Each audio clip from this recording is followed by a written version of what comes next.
Welcome to Finnegan's Fireside Tales. Today we will be reading Maggie, A Girl of the Streets, by Stephen Crane. Part 1. Chapter 1. A very little boy stood upon a heap of gravel for the honor of Rum Alley. He was throwing stones at howling urchins from Devil's Row, who were circling madly about the heap and pelting at him. His infantile countenance was livid with fury. His small body was writhing in the delivery of great crimson oaths. "Run, Jimmy, run, they'll get you!" screamed a retreating Rum Alley child. "No," responded Jimmy with a valiant roar. "These micks can't make me run." Howls of renewed wrath went up from Devil's Row throats. Tattered gamins on the right made a furious assault on the gravel heap. On their small, convulsed faces there shone the grins of true assassins. As they charged, they threw stones and cursed in shrill chorus. The little champion of Rum Alley stumbled precipitately down the other side. His coat had been torn to shreds in a scuffle, and his hat was gone. He had bruises on 20 parts of his body, and blood was dripping from a cut in his head. His wan features wore a look of a tiny, insane demon. On the ground, children from Devil's Row closed in on their antagonist. He crooked his left arm defensively about his head, and fought with cursing fury. The little boys ran to and fro, dodging, hurling stones and swearing in barbaric trebles. From a window of an apartment house that upreared its form from amid squat, ignorant stables, there leaned a curious woman. Some laborers, unloading a scow at a dock at the river, paused for a moment and regarded the fight. The engineer of a passive tugboat hung lazily to a railing and watched. Over on the island, a worm of yellow convicts came from the shadow of a grey, ominous building and crawled slowly along the river's bank. A stone had smashed into Jimmy's mouth. Blood was bubbling over his chin and down upon his ragged shirt. Tears made furrows on his dirt-stained cheeks. His thin legs had begun to tremble and turn weak, causing his small body to reel. His roaring curses of the first part of the fight had changed to a blasphemous chatter. In the yells of the whirling mob of Devil's Row children, there were notes of joy like songs of triumphant savagery. The little boys seemed to leer gloatingly at the blood upon the other child's face. Down the avenue came boastfully sauntering a lad of 16 years, although the chronic sneer of an ideal manhood already sat upon his lips. His hat was tipped with an air of challenge over his eye. Between his teeth, a cigar stump was tilted at the angle of defiance. He walked with a certain swing of the shoulders which appalled the timid. He glanced over into the vacant lot in which the little raving boys from Devil's Row seethed about the shrieking and tearful child from Rum Alley. "Gee," he murmured with interest. "A scrap. Gee." He strode over to the cursing circle, swinging his shoulders in a manner which denoted that he held victory in his fists. He approached at the back of one of the most deeply engaged of the Devil's Row children. "Ah, what the hell," he said, and smote the deeply engaged one on the back of the head. The little boy fell to the ground and gave a hoarse, tremendous howl. He scrambled to his feet and, perceiving, evidently, the size of his assailant, ran quickly off, shouting alarms. The entire Devil's Row party followed him. They came to a stand a short distance away, and yelled taunting oaths at the boy with the chronic sneer. The latter, momentarily, paid no attention to them. "What the hell, Jimmy?" he asked of the small champion. Jimmy wiped his blood-wet features with his sleeve. "Well, it was this way, Pete. See, I was going to kick that Riley kid and they all pitched on me." Some Rum Alley children now came forward. The party stood for a moment exchanging vain-glorious remarks with Devil's Row. A few stones were thrown at long distances, and words of challenge passed between small warriors. Then the Rum Alley contingent turned slowly in the direction of their home street. They began to give each to each distorted versions of the fight. Causes of retreat in particular cases were magnified. Blows dealt in the fight were enlarged to catapultian power, and stones thrown were alleged to have hurtled with infinite accuracy. Valor grew strong again, and the little boys began to swear with great spirit. "Ah, we blokies can kick the whole damn row," said a child, swaggering. Little Jimmy was striving to staunch the flow of blood from his cut lips. Scowling, he turned upon the speaker. "Ah, where the hell were you when I was doing all the fighting?" he demanded. "You kids make me tired." "Ah, go on," replied the other argumentatively. Jimmy replied with heavy contempt. "Ah, you can't fight, Blue Billy. I can lick you with one hand." "Ah, go on," replied Billy again. "Ah," said Jimmy threateningly. "Ah," said the other in the same tone. They struck at each other, clinched, and rolled over on the cobblestones. "Smash him, Jimmy! Kick the damn guts out of him!" yelled Pete, the lad with the chronic sneer, in tones of delight. The small combatants pounded and kicked, scratched and tore.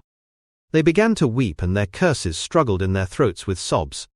The other little boys clasped their hands and wriggled their legs in excitement. They formed a bobbing circle about the pair. A tiny spectator was suddenly agitated. "Cheese it, Jimmy, cheese it! Here comes your father!" he yelled.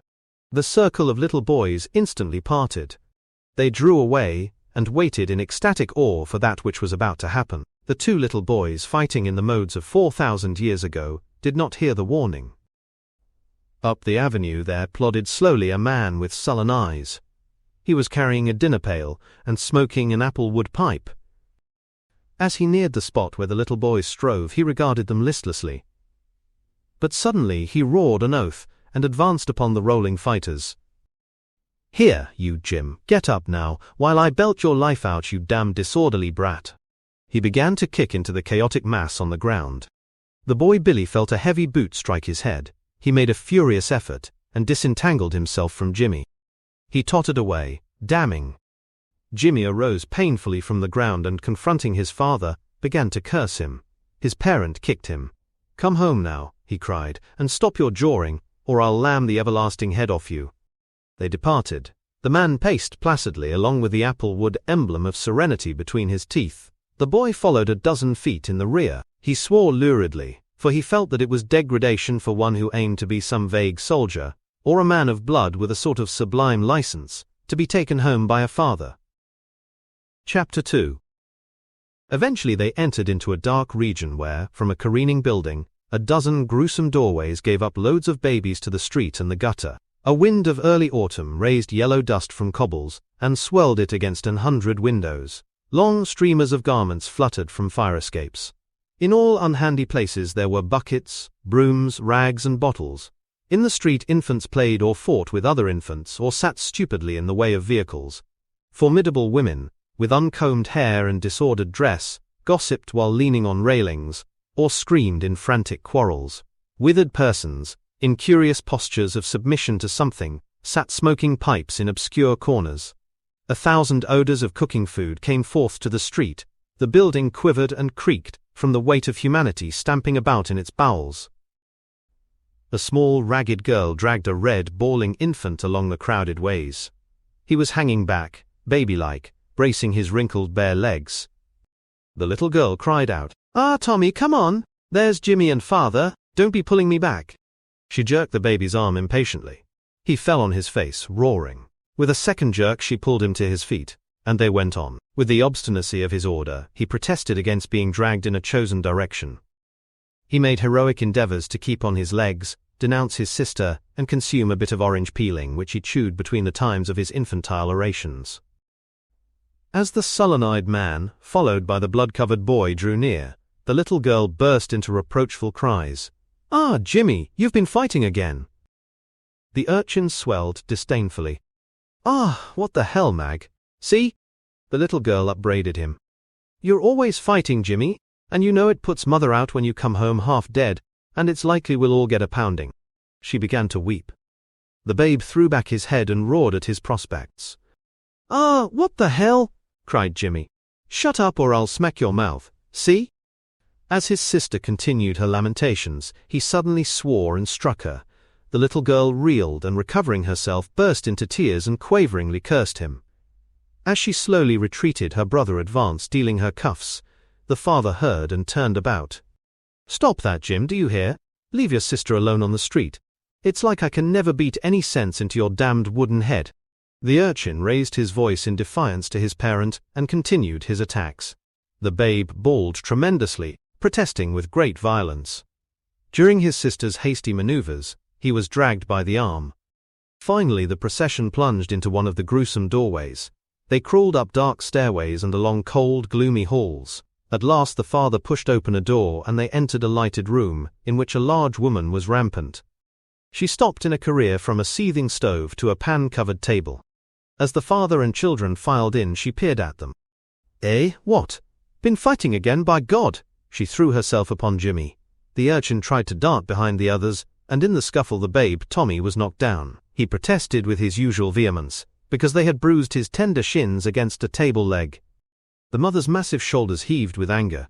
Grasping the urchin by the neck and shoulder, she shook him until he rattled. She dragged him to an unholy sink and, soaking a rag in water, began to scrub his lacerated face with it. Jimmy screamed in pain and tried to twist his shoulders out of the clasp of the huge arms. The babe sat on the floor watching the scene, his face in contortions like that of a woman at a tragedy. The father, with a newly ladened pipe in his mouth, crouched on a backless chair near the Karagowdy stove. Jimmy's cries annoyed him. He turned about and bellowed at his wife. "Let the damned kid alone for a minute, will you, Mary? You're always pounding him. When I come nights I can't get any rest because you're always pounding a kid. Let up, do you hear? Don't be always pounding a kid." The woman's operations on the urchin instantly increased in violence. At last she tossed him to a corner where he limply lay cursing and weeping. The wife put her immense hands on her hips and with a chieftain-like stride approached her husband. "Hey," she said with a great grunt of contempt, "and what in the devil are you sticking your nose for?"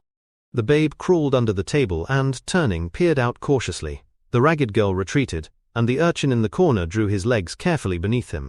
The man puffed his pipe calmly and put his great mudded boots on the back part of the stove. "Go to hell," he murmured tranquilly. The woman screamed and shook her fists before her husband's eyes. The rough yellow of her face and neck flared suddenly crimson. She began to howl. He puffed imperturbably at his pipe for a time, but finally arose and began to look out at the window into the darkening chaos of backyards. "You've been drinking, Mary," he said. "You'd better let up on the bottle, old woman, or you'll get done." "You're a liar." "I ain't had a drop," she roared in reply. They had a lurid altercation, in which they damned each other's souls with frequence. The babe was staring out from under the table, his small face working in his excitement. The ragged girl went stealthily over to the corner where the urchin lay. "Are you hurt much, Jimmy?" she whispered timidly. "Not a damn bit, see?" growled the little boy. "Will I wash the blood?" "No." "Will I? When I catch that Riley kid, I'll break his face, that's right. See?" He turned his face to the wall as if resolved to grimly bide his time. In the quarrel between husband and wife, the woman was victor. The man grabbed his hat and rushed from the room, apparently determined upon a vengeful drunk. She followed to the door and thundered at him as he made his way downstairs. She returned and stirred up the room until her children were bobbing about like bubbles. "Get out of the way," she persistently bawled, waving feet with their disheveled shoes near the heads of her children. She shrouded herself, puffing and snorting, in a cloud of steam at the stove, and eventually extracted a frying pan full of potatoes that hissed. She flourished it. "Come to your supper now," she cried with sudden exasperation. "Hurry up now, or I'll help you." The children scrambled hastily. With prodigious clatter they arranged themselves at table. The babe sat with his feet dangling high from a precarious infant chair and gorged his small stomach. Jimmy forced with feverish rapidity the grease-enveloped pieces between his wounded lips. Maggie, with side glances of fear of interruption, ate like a small pursued tigress. The mother sat blinking at them. She delivered reproaches, swallowed potatoes, and drank from a yellow-brown bottle. After a time her mood changed, and she wept as she carried little Tommy into another room, and laid him to sleep with his fists doubled, in an old quilt of faded red and green grandeur. Then she came and moaned by the stove. She rocked to and fro upon a chair, shedding tears and crooning miserably to the two children about their poor mother, and "Ya fada damn his soul." The little girl plodded between the table and the chair with a dishpan on it. She tottered on her small legs beneath burdens of dishes. Jimmy sat nursing his various wounds. He cast furtive glances at his mother. His practiced eye perceived her gradually emerge from a muddled mist of sentiment, until her brain burned in drunken heat. He sat breathless. Maggie broke a plate. The mother started to her feet as if propelled. "Good God," she howled. Her eyes glittered on her child with sudden hatred. The fervent red of her face turned almost to purple. The little boy ran to the halls, shrieking like a monk in an earthquake. He floundered about in darkness until he found the stairs. He stumbled, panic-stricken, to the next floor. An old woman opened a door. A light behind her threw a flare on the urchin's quivering face. "God, child, what is it this time? Is your father beating your mother, or your mother beating your father?" Chapter 3. Jimmy and the old woman listened long in the hall, above the muffled roar of conversation. The dismal wailings of babies at night, the thumping of feet in unseen corridors and rooms, mingled with the sound of varied hoarse shouting in the street, and the rattling of wheels over cobbles. They heard the screams of the child and the roars of the mother die away to a feeble moaning and a subdued bass muttering. The old woman was a gnarled and leathery personage who could don, at will, an expression of great virtue. She possessed a small music box capable of one tune, and a collection of "God Bless You," pitched in assorted keys of fervency. Each day she took a position upon the stones of Fifth Avenue, where she crooked her legs under her and crouched immovable and hideous, like an idol. She received daily a small sum in pennies. It was contributed, for the most part, by persons who did not make their homes in that vicinity. Once, when a lady had dropped her purse on the sidewalk, the gnarled woman had grabbed it and smuggled it with great dexterity beneath her cloak. When she was arrested, she had cursed the lady into a partial swoon, and with her aged limbs, twisted from rheumatism, had almost kicked the stomach out of a huge policeman whose conduct upon that occasion she referred to when she said, "The police, damn them." Jimmy, it's cursed shame," she said. "Go now like a dear and buy me a can, and if your mother raises hell all night you can sleep here." Jimmy took a tendered tin pail and 7 pennies and departed. He passed into the side door of a saloon and went to the bar. Straining up on his toes, he raised the pail and pennies as high as his arms would let him. He saw 2 hands thrust down and take them. Directly the same hands let down the filled pail and he left. In front of the gruesome doorway he met a lurching figure. It was his father, swaying about on uncertain legs. "Give me the can, see?" said the man threateningly. "Ah, come off! I got this can for that old woman and it would be dirt to swipe it, see?" cried Jimmy. The father wrenched the pail from the urchin. He grasped it in both hands and lifted it to his mouth. He glued his lips to the underedge and tilted his head. His hairy throat swelled until it seemed to grow near his chin. There was a tremendous gulping movement, and the beer was gone. The man caught his breath and laughed. He hit his son on the head with the empty pail. As it rolled clanging into the street, Jimmy began to scream and kicked repeatedly at his father's shins. "Look at what you've done me," he yelled. "The old woman will be raising hell." He retreated to the middle of the street, but the man did not pursue. He staggered toward the door. "I'll club the hell out of you when I catch you," he shouted, and disappeared. During the evening he had been standing against a bar drinking whiskies and declaring to all comers confidentially, "My home's a regular living hell. Darndest place, regular hell. Why do I come and drink whiskey here this way? 'Cause home's a regular living hell." Jimmy waited a long time in the street, and then crept warily up through the building. He passed with great caution the door of the gnarled woman, and finally stopped outside his home and listened. He could hear his mother moving heavily about among the furniture of the room. She was chanting in a mournful voice, occasionally interjecting bursts of volcanic wrath at the father, who, Jimmy judged, had sunk down on the floor or in a corner. "Why the blazes don't they try to keep Jim from fighting? I'll break her jaw," she suddenly bellowed. The man mumbled with drunken indifference. What the hell? What's odds? What makes kick?" "Because he tears his clothes, you damn fool," cried the woman in supreme wrath. The husband seemed to become aroused. "Go to hell," he thundered fiercely in reply. There was a crash against the door and something broke into clattering fragments. Jimmy partially suppressed a howl and darted down the stairway. Below he paused and listened. He heard howls and curses, groans and shrieks, confusingly in chorus as if a battle were raging. Withal was the crash of splintering furniture. The eyes of the urchin glared in fear that one of them would discover him. Curious faces appeared in doorways, and whispered comments passed to and fro. "Old Johnson's raising hell again." Jimmy stood until the noises ceased, and the other inhabitants of the tenement had all yawned and shut their doors. Then he crawled upstairs with the caution of an invader of a panther den. Sounds of labored breathing came through the broken door panels. He pushed the door open and entered, quaking. A glow from the fire threw red hues over the bare floor, the cracked and soiled plastering, and the overturned and broken furniture. In the middle of the floor lay his mother asleep. In one corner of the room his father's limp body hung across the seat of a chair. The urchin stole forward. He began to shiver in dread of awakening his parents. His mother's great chest was heaving painfully. Jimmy paused and looked down at her. Her face was inflamed and swollen from drinking. Her yellow brows shaded eyelids that had brown blue. Her tangled hair tossed in waves over her forehead. Her mouth was set in the same lines of vindictive hatred that it had, perhaps, borne during the fight. Her bare, red arms were thrown out above her head in positions of exhaustion, something, mayhap, like those of a sated villain. The urchin bended over his mother.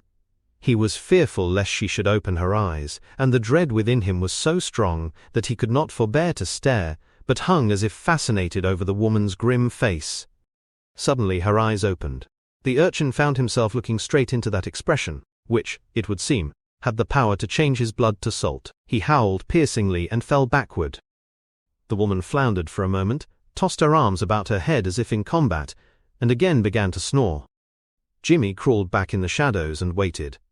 A noise in the next room had followed his cry at the discovery that his mother was awake. He groveled in the gloom, the eyes from out his drawn face riveted upon the intervening door. He heard it creak, and then the sound of a small voice came to him. "Jimmy, Jimmy, are you there?" it whispered. The urchin started. The thin, white face of his sister looked at him from the doorway of the other room. She crept to him across the floor.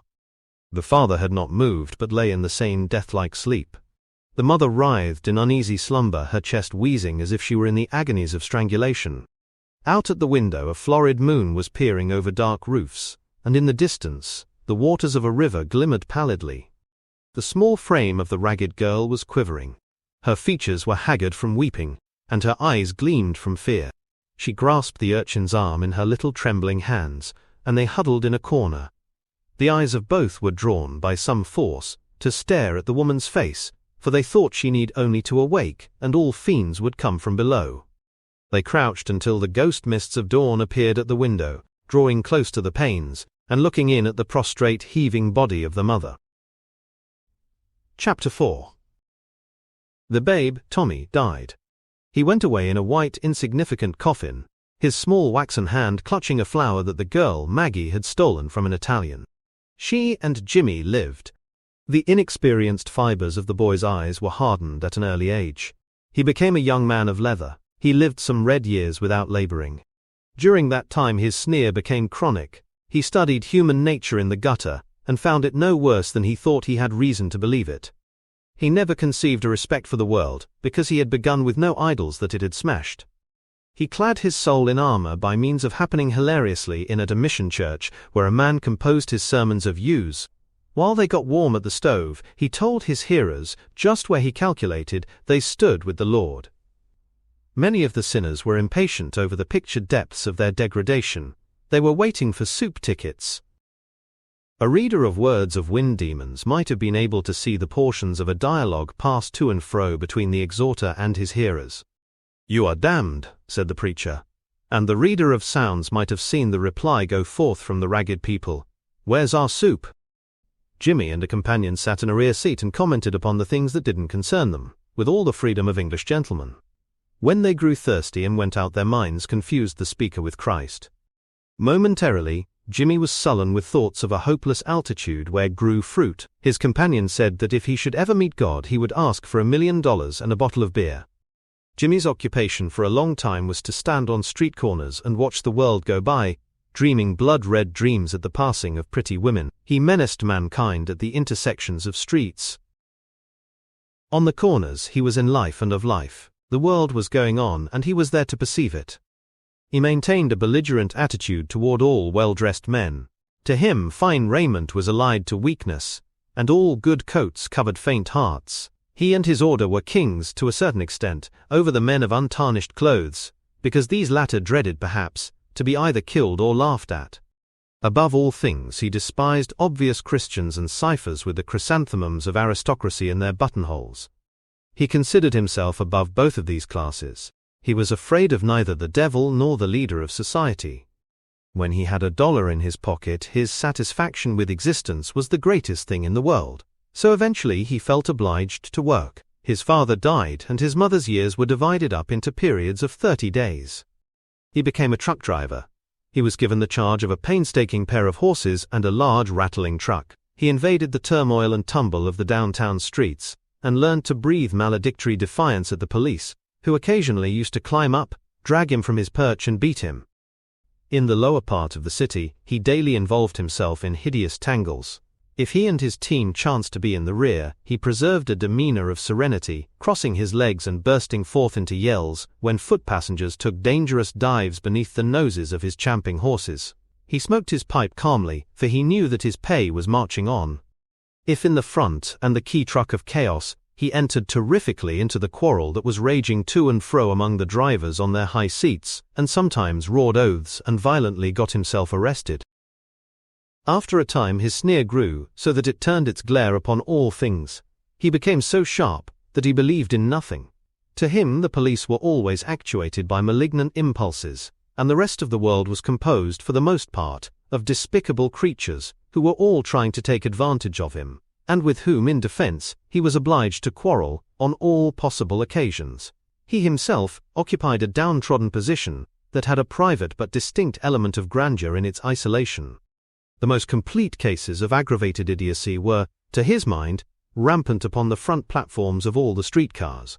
At first his tongue strove with these beings, but he eventually was superior. He became immured like an African cow. In him grew a majestic contempt for those strings of streetcars that followed him like intent bugs. He fell into the habit, when starting on a long journey, of fixing his eye on a high and distant object, commanding his horses to begin, and then going into a sort of a trance of observation. Multitudes of drivers might howl in his rear, and passengers might load him with opprobrium. He would not awaken until some blue policeman turned red and began to frenziedly tear bridles and beat the soft noses of the responsible horses. When he paused to contemplate the attitude of the police toward himself and his fellows, he believed that they were the only men in the city who had no rights. When driving about, he felt that he was held liable by the police for anything that might occur in the streets, and was the common prey of all energetic officials. In revenge he resolved never to move out of the way of anything, until formidable circumstances or a much larger man than himself forced him to it. Foot passengers were mere pestering flies, with an insane disregard for their legs and his convenience. He could not conceive their maniacal desires to cross the streets. Their madness smote him with eternal amazement. He was continually storming at them from his throne. He sat aloft and denounced their frantic leaps, plunges, dives and straddles. When they would thrust at, or parry the noses of his champing horses, making them swing their heads and move their feet, disturbing a solid dreamy repose, he swore at the men as fools, for he himself could perceive that Providence had caused it clearly to be written, that he and his team had the unalienable right to stand in the proper path of the sun chariot, and if they so minded, obstruct its mission or take a wheel off. And, perhaps, if the god-driver had an ungovernable desire to step down, put up his flame-colored fists, and manfully dispute the right of way, he would have probably been immediately opposed by a scowling mortal, with 2 sets of very hard knuckles.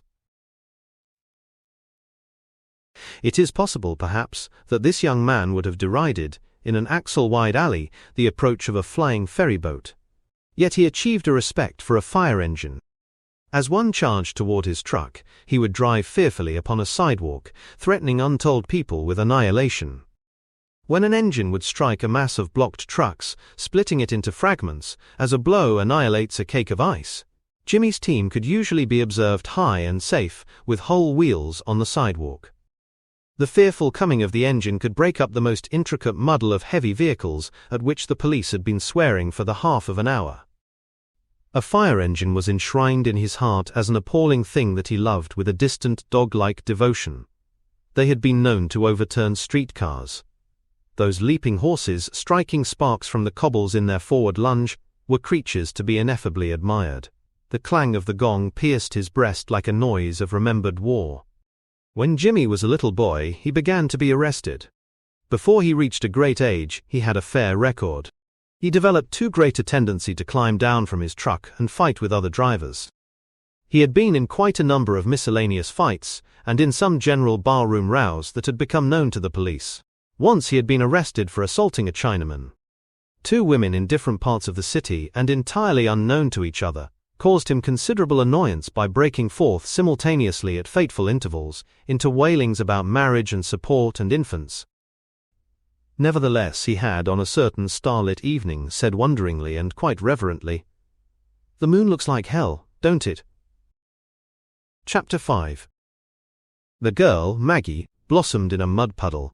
She grew to be a most rare and wonderful production of a tenement district, a pretty girl. None of the dirt of Rum Alley seemed to be in her veins. The philosophers, upstairs, downstairs, and on the same floor, puzzled over it. When a child, playing and fighting with gamins in the street, dirt disguised her. Attired in tatters and grime, she went unseen. There came a time, however, when the young men of the vicinity said, "That Johnson girl is a pretty good looker." About this period her brother remarked to her, "Mag, I'll tell you this. See, you've either got to go to hell, or go to work." Whereupon she went to work, having the feminine aversion of going to hell. By a chance, she got a position in an establishment where they made collars and cuffs. She received a stool and a machine in a room where sat 20 girls of various shades of yellow discontent. She perched on the stool and treadled at her machine all day, turning out collars, the name of whose brand could be noted for its irrelevancy to anything in connection with collars. At night she returned home to her mother. Jimmy grew large enough to take the vague position of head of the family. As incumbent of that office, he stumbled upstairs late at night, as his father had done before him. He reeled about the room, swearing at his relations, or went to sleep on the floor. The mother had gradually arisen to that degree of fame that she could bandy words with her acquaintances among the police justices. Court officials called her by her first name. When she appeared, they pursued a course which had been theirs for months. They invariably grinned and cried out, "Hello, Mary, you here again?" Her grey head wagged in many a court. She always besieged the bench with voluble excuses, explanations, apologies and prayers. Her flaming face and rolling eyes were a sort of familiar sight on the island. She measured time by means of sprees, and was eternally swollen and dishevelled. One day the young man Pete, who as a lad had smitten the Devil's Row urchin in the back of the head, and put to flight the antagonists of his friend Jimmy, strutted upon the scene. He met Jimmy one day on the street, promised to take him to a boxing match in Williamsburg, and called for him in the evening. Maggie observed Pete. He sat on a table in the Johnson home, and dangled his checked legs with an enticing nonchalance. His hair was curled down over his forehead in an oiled bang. His rather pugged nose seemed to revolt from contact with a bristling moustache of short wire-like hairs.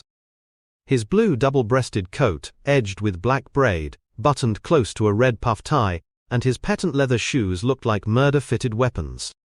His mannerisms stamped him as a man who had a correct sense of his personal superiority. There was valor and contempt for circumstances in the glance of his eye. He waved his hands like a man of the world, who dismisses religion and philosophy, and says, "Fudge." He had certainly seen everything, and with each curl of his lip he declared that it amounted to nothing. Maggie thought he must be a very elegant and graceful bartender. He was telling tales to Jimmy. Maggie watched him furtively with half-closed eyes, lit with a vague interest. "They make me tired," he said. "Most every day some farmer comes in and tries to run the shop, see? But they get thrown right out. I jolt them right out in the street before they know where they are, see?" "Sure," said Jimmy. "There was a mug come in the place the other day with an idea he was going to own the place. I see he had a still on and I didn't want to give him nothing. So I said, 'Get the hell out of here and don't make trouble.' I said it like that. See? 'Get the hell out of here and don't make trouble.' Like that. 'Get the hell out of here,' I said. See?" Jimmy nodded understandingly. Over his features played an eager desire to state the amount of his valor in a similar crisis, but the narrator proceeded. "Well, the bloke, he said, 'The hell with it. I ain't looking for no scrap,' he said. 'But I'm a respectable citizen and I want to drink and pretty damn soon too. See, the hell,' I said. 'Don't make trouble,' I said. Then the muggy squared off and said he was fine as silk with his dukes and he wanted a drink damn quick. That's what he said. See?" "Sure," repeated Jimmy. Pete continued. "Say, I just jumped the bar and the way I plunked that bloke was great. See? That's right, in the jaw. See?" He threw a spittoon through the front window. "Say, I thought I'd drop dead. But the boss, he comes in after and he says, 'Pete, you've done just right. You've got to keep order and it's all right. See? It's all right,' he said. That's what he said." The two held a technical discussion. "That bloke was a dandy," said Pete in conclusion, "but he hadn't ought to have made no trouble. That's what I said to them. 'Don't come in here and make trouble,' I said like that. 'Don't make trouble, see?' As Jimmy and his friend exchanged tales descriptive of their prowess, Maggie leaned back in the shadow. Her eyes dwelt wonderingly and rather wistfully upon Pete's face. The broken furniture, grimy walls, and general disorder and dirt of her home of a sudden appeared before her and began to take a potential aspect. Pete's aristocratic person looked as if it might soil. She looked keenly at him, occasionally, wondering if he was feeling contempt, but Pete seemed to be enveloped in reminiscence. "Gee," said he. "Those mugs can't faze me, they know I can wipe up the street with any three of them." When he said, what the hell?" his voice was burdened with disdain for the inevitable and contempt for anything that fate might compel him to endure. Maggie perceived that here was the beau ideal of a man. Her dim thoughts were often searching for faraway lands where, as God says, the little hills sing together in the morning. Under the trees of her dream gardens there had always walked a lover. Chapter 6. Pete took note of Maggie. "Say, Mag, I'm stuck on your shape." "It's out of sight," he said parenthetically with an affable grin. As he became aware that she was listening closely, he grew still more eloquent in his descriptions of various happenings in his career. It appeared that he was invincible in fights. "Why," he said, referring to a man with whom he had had a misunderstanding, "that mug scrapped like a damn dago. That's right, he was dead easy. See, he thought he was a scrapper, but he found out different." He walked to and fro in the small room, which seemed then to grow even smaller, and unfit to hold his dignity, the attribute of a supreme warrior. That swing of the shoulders that had frozen the timid when he was but a lad, had increased with his growth and education at the ratio of 10 to 1. It, combined with the sneer upon his mouth, told mankind that there was nothing in space which could appall him. Maggie marveled at him, and surrounded him with greatness. She vaguely tried to calculate the altitude of the pinnacle from which he must have looked down upon her. "I met a chump the other day way up in the city," he said. "I was going to see a friend of mine. When I was crossing the street, the chump ran plump into me, and then he turns around and said, 'You insolent ruffian,' he said, like that. I said, 'Oh, go to hell and get off the earth,' I said, like that. See? Go to hell and get off the earth, like that. Then, the bloke, he got wild. He said I was a contemptible scoundrel, or something like that, and he said I was doomed to everlasting perdition and all like that. 'Gee,' I said, 'the hell I am,' I said. 'The hell I am,' like that. And then I slugged him. See?" With Jimmy in his company, Pete departed in a sort of a blaze of glory from the Johnson home. Maggie, leaning from the window, watched him as he walked down the street. Here was a formidable man who disdained the strength of a world full of fists. Here was one who had contempt for brass-clothed power, one whose knuckles could defiantly ring against the granite of law. He was a knight. The two men went from under the glimmering street lamp and passed into shadows. Turning, Maggie contemplated the dark, dust-stained walls and the scant and crude furniture of her home. A clock, in a splintered and battered oblong box of varnished wood, she suddenly regarded as an abomination. She noted that it ticked raspingly. The almost vanished flowers in the carpet pattern she conceived to be newly hideous. Some faint attempt she had made with blue ribbon to freshen the appearance of a dingy curtain she now saw to be piteous. She wondered what Pete dined on. She reflected upon the collar and cuff factory. It began to appear to her mind as a dreary place of endless grinding. Pete's elegant occupation brought him, no doubt, into contact with people who had money and manners. It was probable that he had a large acquaintance of pretty girls. He must have great sums of money to spend. To her, the earth was composed of hardships and insults. She felt instant admiration for a man who openly defied it. She thought that if the grim angel of death should clutch his heart, Pete would shrug his shoulders and say, "Oh, everything goes." She anticipated that he would come again shortly. She spent some of her week's pay in the purchase of floured cretonne for a lambrequin. She made it with infinite care and hung it to the slightly careening mantel over the stove in the kitchen. She studied it with painful anxiety from different points in the room. She wanted it to look well on Sunday night when, perhaps, Jimmy's friend would come. On Sunday night, however, Pete did not appear. Afterward, the girl looked at it with a sense of humiliation. She was now convinced that Pete was superior to admiration for lambrequins. A few evenings later, Pete entered with fascinating innovations in his apparel. As she had seen him twice and he had different suits on each time, Maggie had a dim impression that his wardrobe was prodigiously extensive. "Say, Mag," he said, "put on your best duds Friday night and I'll take you to the show, see?" He spent a few moments in flourishing his clothes and then vanished, without having glanced at the lambrequin. Over the eternal collars and cuffs in the factory, Maggie spent the most of 3 days in making imaginary sketches of Pete and his daily environment. She imagined some half-dozen women in love with him and thought he must lean dangerously toward an indefinite one, whom she pictured with great charms of person, but with an altogether contemptible disposition. She thought he must live in a blare of pleasure. He had friends, and people who were afraid of him. She saw the golden glitter of the place where Pete was to take her, an entertainment of many hues and many melodies, where she was afraid she might appear small and mouse-colored. Her mother drank whiskey all Friday morning.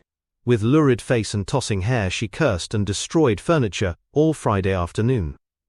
When Maggie came home at 6:30, her mother lay asleep amidst the wreck of chairs and a table. Fragments of various household utensils were scattered about the floor. She had vented some phase of drunken fury upon the lambrequin. It lay in a bedraggled heap in the corner.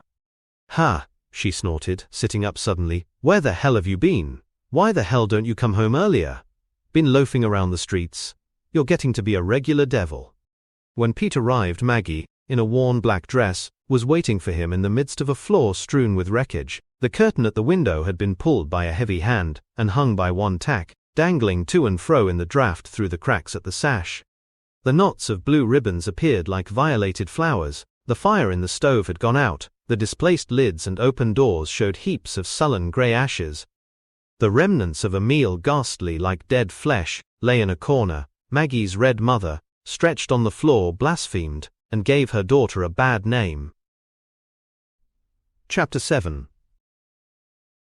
An orchestra of yellow silk women and bald-headed men on an elevated stage near the center of a great green-hued hall played a popular waltz. The place was crowded with people grouped about little tables.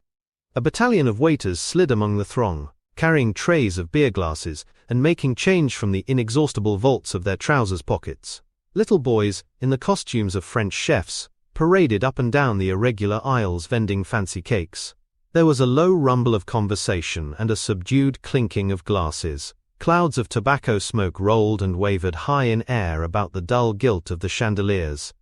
The vast crowd had an air throughout of having just quitted labor. Men with calloused hands and attired in garments that showed the wear of an endless trudge for a living, smoked their pipes contentedly, and spent 5, 10 or perhaps 15 cents for beer. There was a mere sprinkling of kid-gloved men, who smoked cigars purchased elsewhere. The great body of the crowd was composed of people who showed that all day they strove with their hands. Quiet Germans, with maybe their wives and 2 or 3 children, sat listening to the music, with the expressions of happy cows. An occasional party of sailors from a warship, their faces pictures of sturdy health, spent the earlier hours of the evening at the small round tables. Very infrequent tipsy men, swollen with the value of their opinions, engaged their companions in earnest and confidential conversation. In the balcony, and here and there below, shone the impassive faces of women. The nationalities of the Bowery beamed upon the stage from all directions. Pete aggressively walked up a side aisle and took seats with Maggie at a table beneath the balcony. 2 beers. Leaning back, he regarded with eyes of superiority the scene before them. This attitude affected Maggie strongly. A man who could regard such a sight with indifference must be accustomed to very great things. It was obvious that Pete had been to this place many times before, and was very familiar with it. A knowledge of this fact made Maggie feel little and new. He was extremely gracious and attentive. He displayed the consideration of a cultured gentleman who knew what was due. "Say, what the hell, bring the lady a big glass." "Don't be fresh now," said the waiter, with some warmth as he departed. "Ah, get off the earth," said Pete, after the other's retreating form. Maggie perceived that Pete brought forth all his elegance and all his knowledge of high-class customs for her benefit. Her heart warmed as she reflected upon his condescension. The orchestra of yellow silk women and bald-headed men gave vent to a few bars of anticipatory music, and a girl, in a pink dress with short skirts, galloped upon the stage. She smiled upon the throng as if in acknowledgement of a warm welcome, and began to walk to and fro, making profuse gesticulations and singing, in brazen soprano tones, a song, the words of which were inaudible. When she broke into the swift, rattling measures of a chorus, some half-tipsy men near the stage joined in the rollicking refrain, and glasses were pounded rhythmically upon the tables. People leaned forward to watch her and to try to catch the words of the song. When she vanished, there were long rolling of applause. Obedient to more anticipatory bars, she reappeared amidst the half-suppressed cheering of the tipsy men. The orchestra plunged into dance music, and the laces of the dancer fluttered and flew in the glare of gas jets. She divulged the fact that she was attired in some half-dozen skirts. It was patent that any one of them would have proved adequate for the purpose for which skirts are intended. An occasional man bent forward, intent upon the pink stockings. Maggie wondered at the splendor of the costume and lost herself in calculations of the cost of the silks and laces. The dancer's smile of stereotyped enthusiasm was turned for 10 minutes upon the faces of her audience.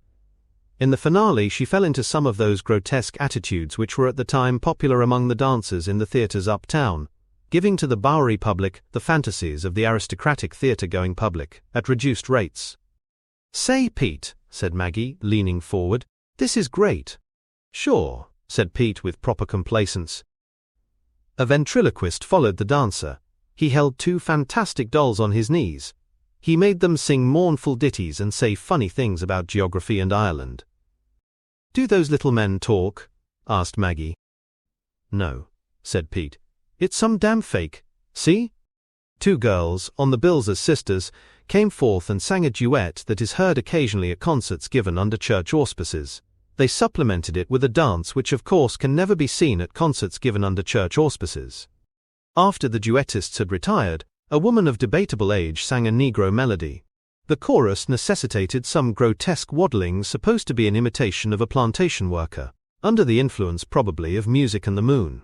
The audience was just enthusiastic enough over it to have her return and sing a sorrowful lay, whose lines told of a mother's love and a sweetheart who waited, and a young man who was lost at sea under the most harrowing circumstances. From the faces of a score or so in the crowd, the self-contained look faded. Many heads were bent forward with eagerness and sympathy.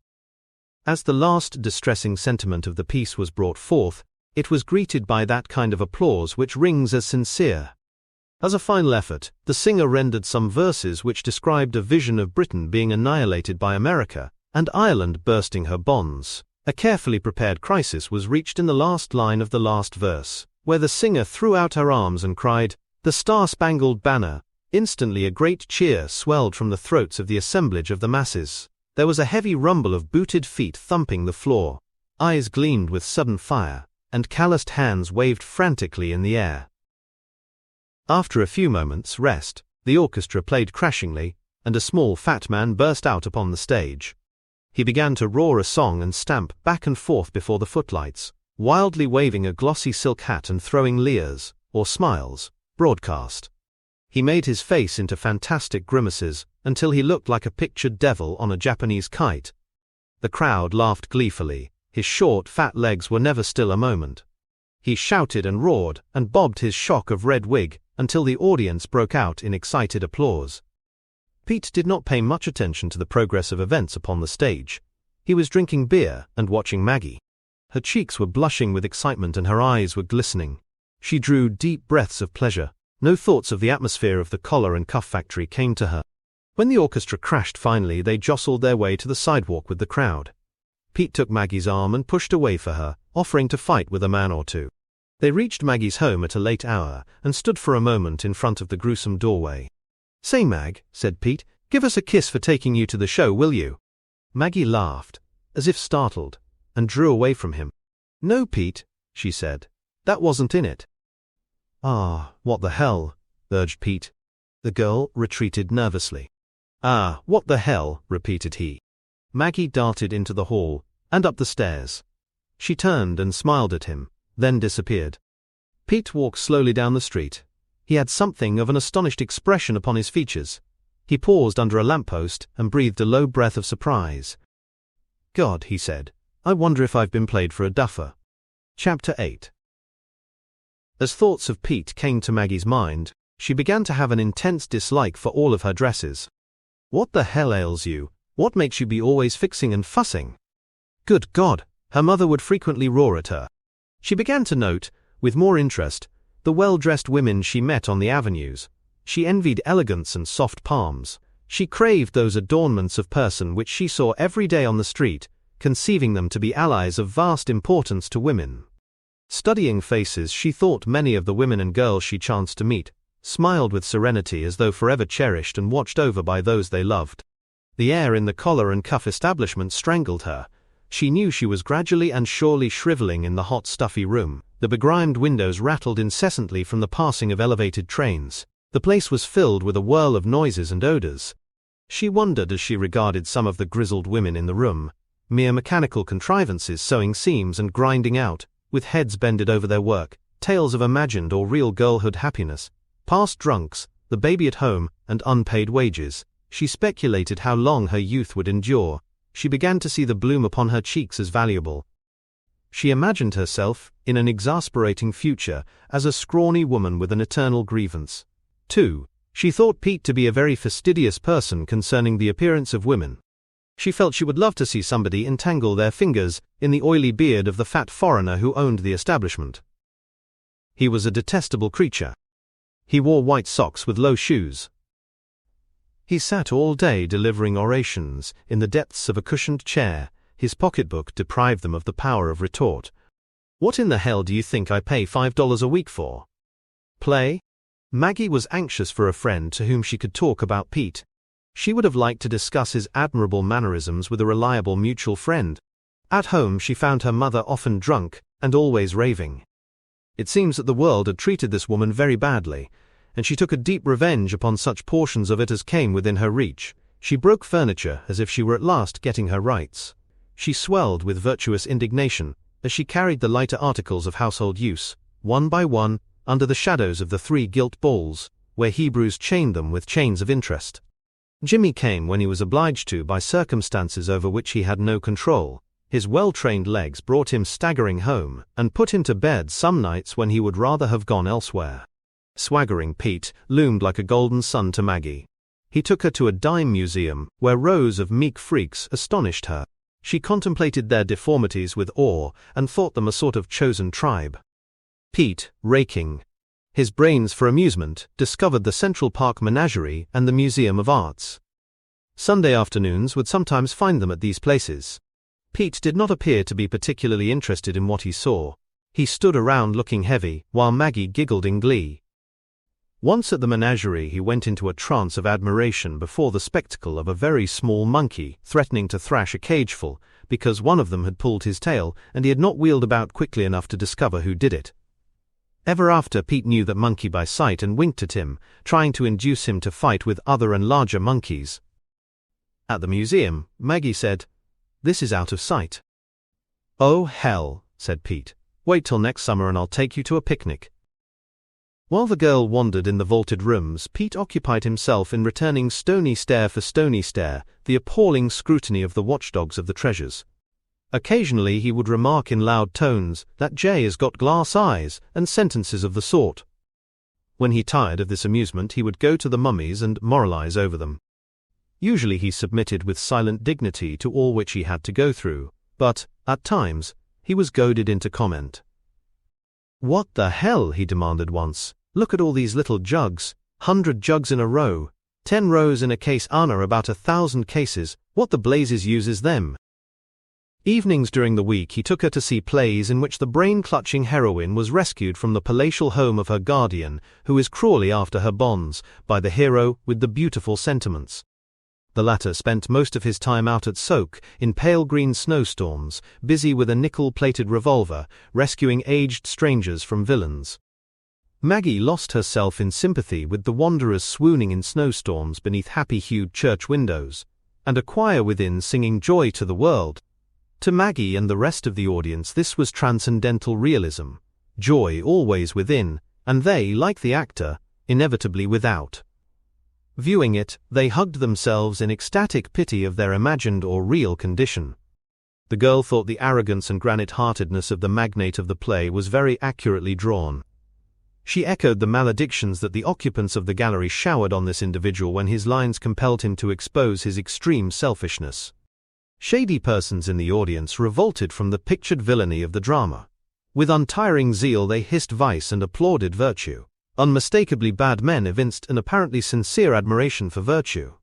The loud gallery was overwhelmingly with the unfortunate and the oppressed. They encouraged the struggling hero with cries and jeered the villain, hooting and calling attention to his whiskers.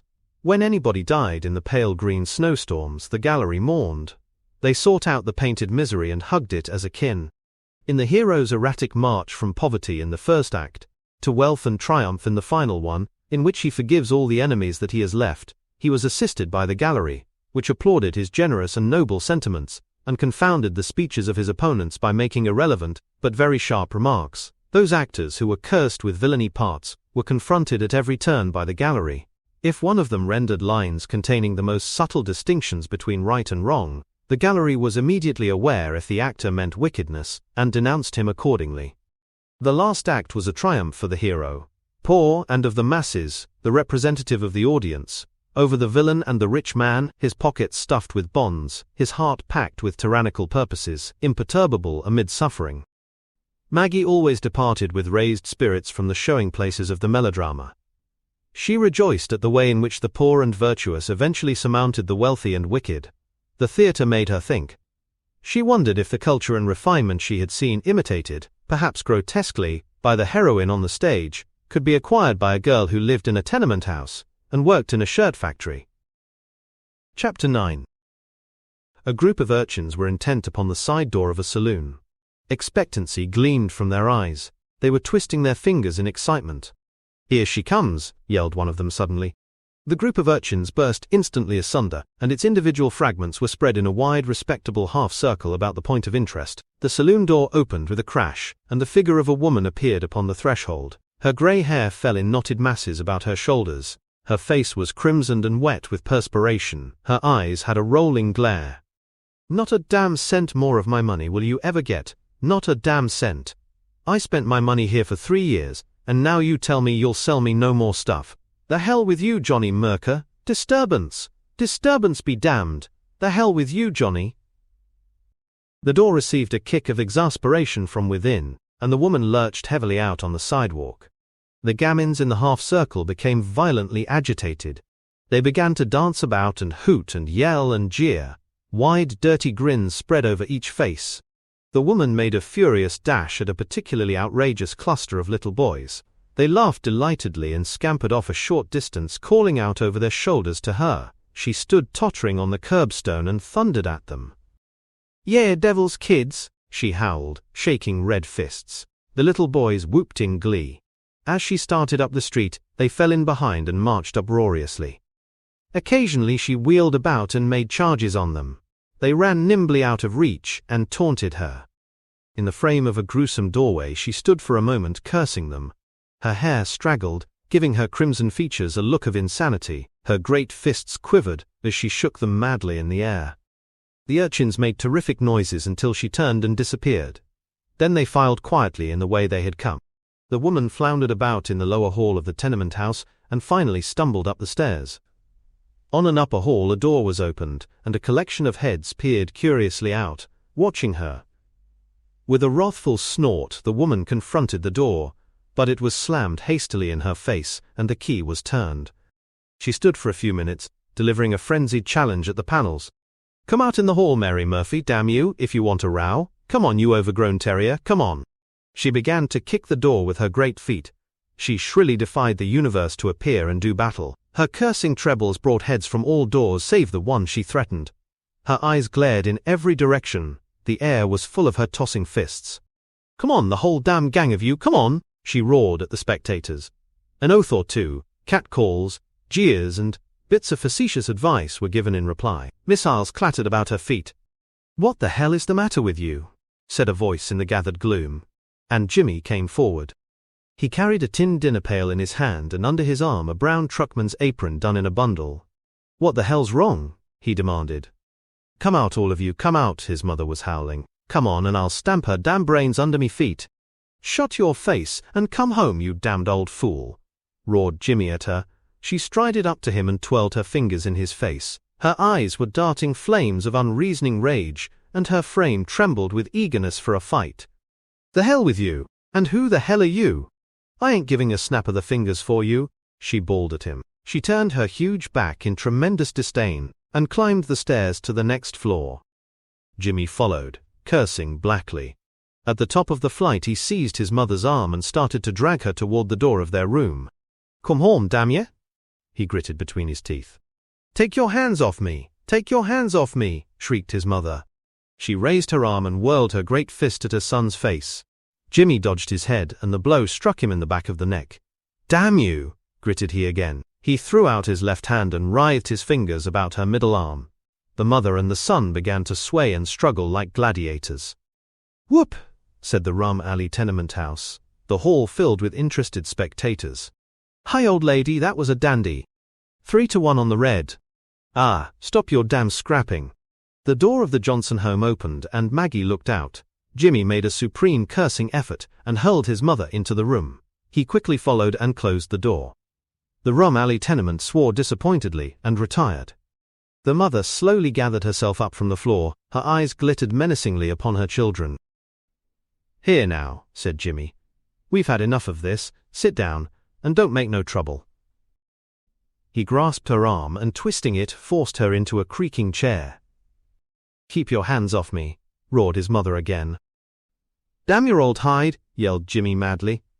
Maggie shrieked and ran into the other room. To her there came the sound of a storm of crashes and curses. There was a great final thump, and Jimmy's voice cried, "There, damn you, stay still." Maggie opened the door now, and went warily out. "Oh, Jimmy!" He was leaning against the wall and swearing. Blood stood upon bruises on his knotty forearms, where they had scraped against the floor, or the walls in the scuffle. The mother lay screeching on the floor, the tears running down her furrowed face. Maggie, standing in the middle of the room, gazed about her. The usual upheaval of the tables and chairs had taken place. Crockery was strewn broadcast in fragments. The stove had been disturbed on its legs, and now leaned idiotically to one side. A pail had been upset and water spread in all directions. The door opened and Pete appeared. He shrugged his shoulders. "Oh, God," he observed. He walked over to Maggie and whispered in her ear, "Ah, what the hell, Mag? Come on and we'll have a hell of a time." The mother in the corner upreared her head and shook her tangled locks. "The hell with him and you," she said, glowering at her daughter in the gloom. Her eyes seemed to burn balefully. "You've gone to the devil, Mag Johnson, you know you have gone to the devil. You're a disgrace to your people, damn you. And now, get out and go on with that dough-faced Jude of yours. Go to hell with him, damn you, and a good riddance. Go to hell and see how you like it." Maggie gazed long at her mother. "Go to hell now and see how you like it. Get out, I won't have such as you in my house. Get out, do you hear? Damn you, get out." The girl began to tremble. At this instant Pete came forward. "Oh, what the hell, Mag, see?" whispered he softly in her ear. "This all blows over, see?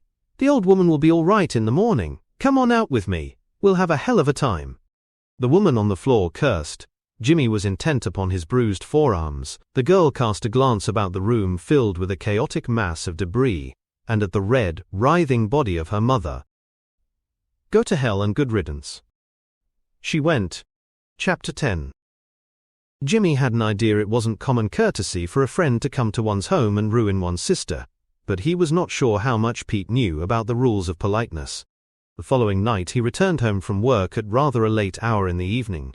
In passing through the halls he came upon the gnarled and leathery old woman who possessed the music box. She was grinning in the dim light that drifted through dust-stained panes. She beckoned to him with a smudged forefinger. "Ah, Jimmy, what do you think I got onto last night? It was the funniest thing I ever saw," she cried, coming close to him and leering. She was trembling with eagerness to tell her tale. "I was by my door last night when your sister and her Jude fella came in late. Oh, very late.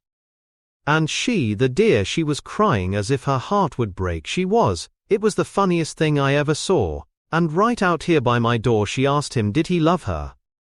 And she was crying as if her heart would break, poor thing. And him, I could see by the way what he said it that she had been asking often. He said, 'Oh hell yes,' he said, 'Oh hell yes.'"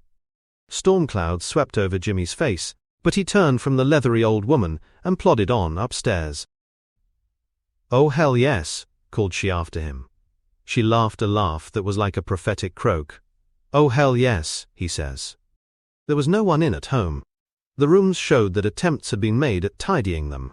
Parts of the wreckage of the day before had been repaired by an unskillful hand. A chair or two and the table stood uncertainly upon legs. The floor had been newly swept. 2. The blue ribbons had been restored to the curtains, and the lambrequin, with its immense sheaves of yellow wheat and red roses of equal size, had been returned, in a worn and sorry state, to its position at the mantel. Maggie's jacket and hat were gone from the nail behind the door. Jimmy walked to the window and began to look through the blurred glass. It occurred to him to vaguely wonder for an instant if some of the women of his acquaintance had brothers. Suddenly, however, he began to swear. "But he was my friend, I brought him here, that's the hell of it." He fumed about the room, his anger gradually rising to the furious pitch. "I'll kill the jay, that's what I'll do, I'll kill the jay." He clutched his hat and sprang toward the door, but it opened, and his mother's great form blocked the passage. "What the hell's the matter with you?" exclaimed she, coming into the rooms. Jimmy gave vent to a sardonic curse, and then laughed heavily. "Well, Maggie's gone to the devil, that's what, see?" "Eh?" said his mother. "Maggie's gone to the devil, are you deaf?" roared Jimmy, impatiently. "The hell she has," murmured the mother, astounded. Jimmy grunted, and then began to stare out at the window. His mother sat down in a chair, but a moment later sprang erect and delivered a maddened whirl of oaths. Her son turned to look at her as she reeled and swayed in the middle of the room, her fierce face convulsed with passion, her blotched arms raised high in imprecation. "May God curse her forever," she shrieked. "May she eat nothing but stones, and the dirt in the street. May she sleep in the gutter and never see the sunshine again, the damn." "Here now," said her son, "take a drop on yourself." The mother raised lamenting eyes to the ceiling. "She's the devil's own child, Jimmy," she whispered. "Ah, who would think such a bad girl could grow up in our family, Jimmy, my son? Many the hour I've spent in talk with that girl, and told her if she ever went on the streets I'd see her damned. And after all her bringing up and what I told her and talked with her, she goes to the bad, like a duck to water." The tears rolled down her furrowed face, her hands trembled. "And then, when that Sadie McMallister next door to us was sent to the devil by that fella who worked in the soap factory, didn't I tell our Mag that if she—" "Huh, that's another story," interrupted the brother. "Of course, that Sadie was nice and all that, but see, it ain't the same as if— well, Maggie was different, see, she was different." He was trying to formulate a theory that he had always unconsciously held, that all sisters, excepting his own, could advisedly be ruined. He suddenly broke out again. "I'll go thump the hell out of the mug who did her harm, I'll kill him. He thinks he can scrap, but when he gets me chasing him he'll find out where he's wrong, the damned duffer. I'll wipe up the street with him." In a fury he plunged out of the doorway. As he vanished, the mother raised her head and lifted both hands, entreating. "May God curse her forever," she cried.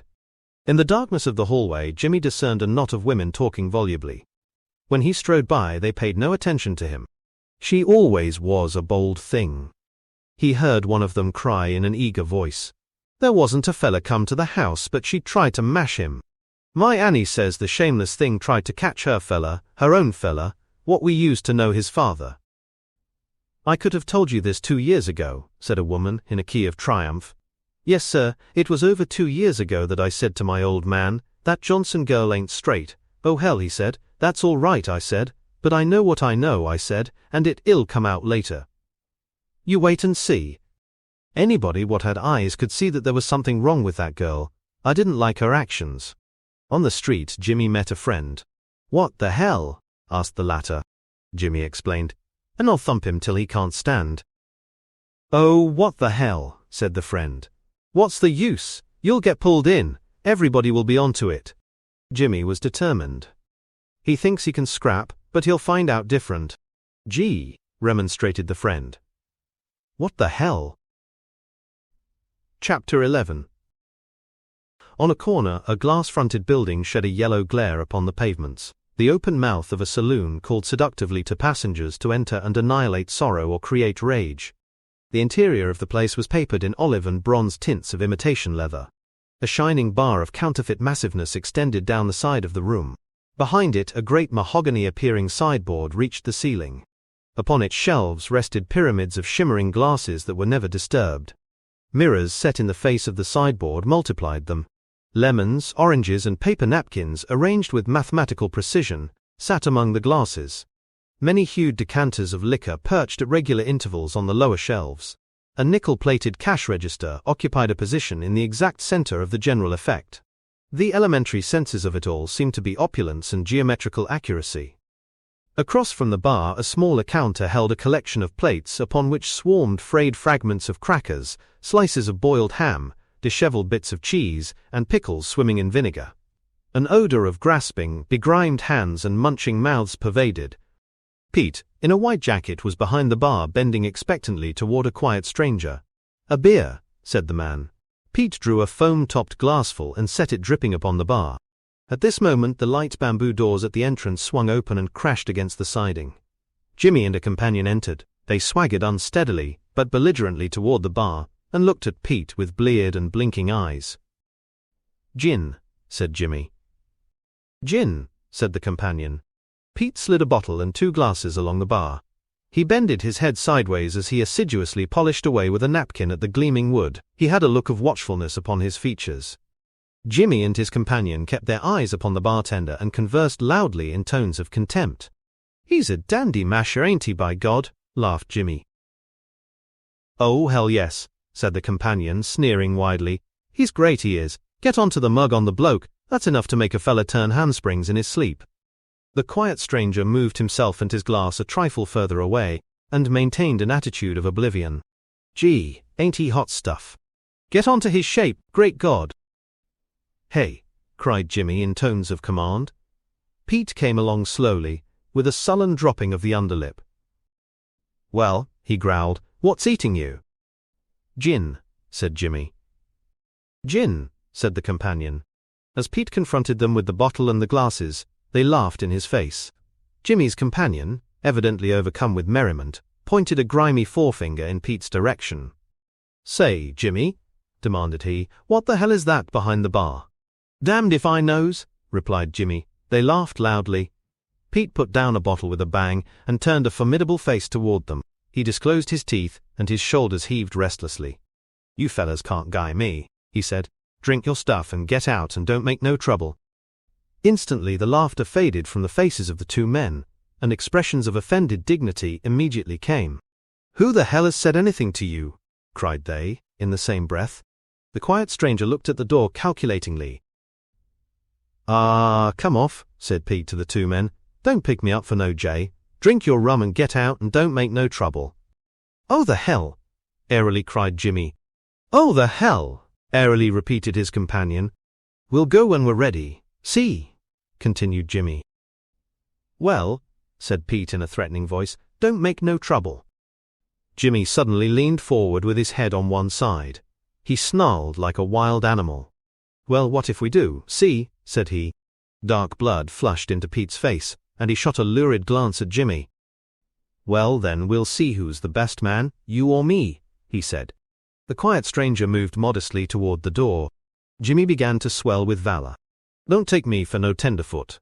When you tackle me, you tackle one of the best men in the city, see? I'm a scrapper, I am. Ain't that right, Billy?" "Sure, Mike," responded his companion in tones of conviction. "Oh, hell," said Pete easily. "Go fall on yourself." The 2 men again began to laugh. "What the hell is that talking?" cried the companion. "Damned if I know," replied Jimmy with exaggerated contempt. Pete made a furious gesture. "Get out of here now, and don't make trouble. See, you fellas are looking for a scrap, and it's damn likely you'll find one if you keep shooting off your mouths. I know you. See? See? I can kick better men than you ever saw in your lives. That's right. See? Don't pick me up for no stuff, or you might be jolted out in the street before you know where you are. When I come from behind this bar, I'll throw you both into the street. See?" "Oh, hell," cried the 2 men in chorus. The glare of a panther came into Pete's eyes. "That's what I said. Understand?" He came through a passage at the end of the bar and swelled down upon the 2 men. They stepped promptly forward and crowded close to him. They bristled like 3 roosters. They moved their heads pugnaciously and kept their shoulders braced. The nervous muscles about each mouth twitched with a forced smile of mockery. "Well, what the hell you going to do?" gritted Jimmy. Pete stepped warily back, waving his hands before him to keep the men from coming too near. "Well, what the hell you gonna do?" repeated Jimmy's ally. They kept close to him, taunting and leering. They strove to make him attempt the initial blow. "Keep back now. Don't crowd me," ominously said Pete. Again they chorused in contempt. "Oh, hell!" In a small, tossing group, the three men edged for positions like frigates contemplating battle. "Well, why the hell don't you try to throw us out?" cried Jimmy and his ally with copious sneers. The bravery of bulldogs sat upon the faces of the men, their clenched fists moved like eager weapons. The allied too jostled the bartender's elbows, glaring at him with feverish eyes and forcing him toward the wall. Suddenly Pete swore redly. The flash of action gleamed from his eyes. He threw back his arm and aimed a tremendous lightning-like blow at Jimmy's face. His foot swung a step forward, and the weight of his body was behind his fist. Jimmy ducked his head, Bowery-like, with the quickness of a cat. The fierce, answering blows of him and his ally crushed on Pete's bowed head. The quiet stranger vanished. The arms of the combatants whirled in the air like flails. The faces of the men, at first flushed to flame-colored anger, now began to fade to the pallor of warriors in the blood and heat of a battle. Their lips curled back and stretched tightly over the gums in ghoul-like grins. Through their white, gripped teeth struggled hoarse whisperings of oaths. Their eyes glittered with murderous fire. Each head was huddled between its owner's shoulders, and arms were swinging with marvelous rapidity. Feet scraped to and fro with a loud scratching sound upon the sanded floor. Blows left crimson blotches upon pale skin. The curses of the first quarter-minute of the fight died away. The breaths of the fighters came wheezingly from their lips, and the three chests were straining and heaving. Pete at intervals gave vent to low, labored hisses that sounded like a desire to kill. Jimmy's ally gibbered at times like a wounded maniac. Jimmy was silent, fighting with the face of a sacrificial priest. The rage of fear shone in all their eyes and their blood-colored fists swirled. At a tottering moment a blow from Pete's hand struck the ally and he crashed to the floor. He wriggled instantly to his feet, and grasping the quiet stranger's beer glass from the bar, hurled it at Pete's head. High on the wall it burst like a bomb, shivering fragments flying in all directions. Then missiles came to every man's hand. The place had heretofore appeared free of things to throw, but suddenly glass and bottles went singing through the air. They were thrown point-blank at bobbing heads. The pyramid of shimmering glasses that had never been disturbed changed to cascades as heavy bottles were flung into them, mirrors splintered to nothing. The three frothing creatures on the floor buried themselves in a frenzy for blood. There followed, in the wake of missiles and fists, some unknown prayers, perhaps for death. The quiet stranger had sprawled very pyrotechnically out on the sidewalk. A laugh ran up and down the avenue for the half of a block. "They've thrown a bloke into the street." People heard the sound of breaking glass and shuffling feet within the saloon and came running.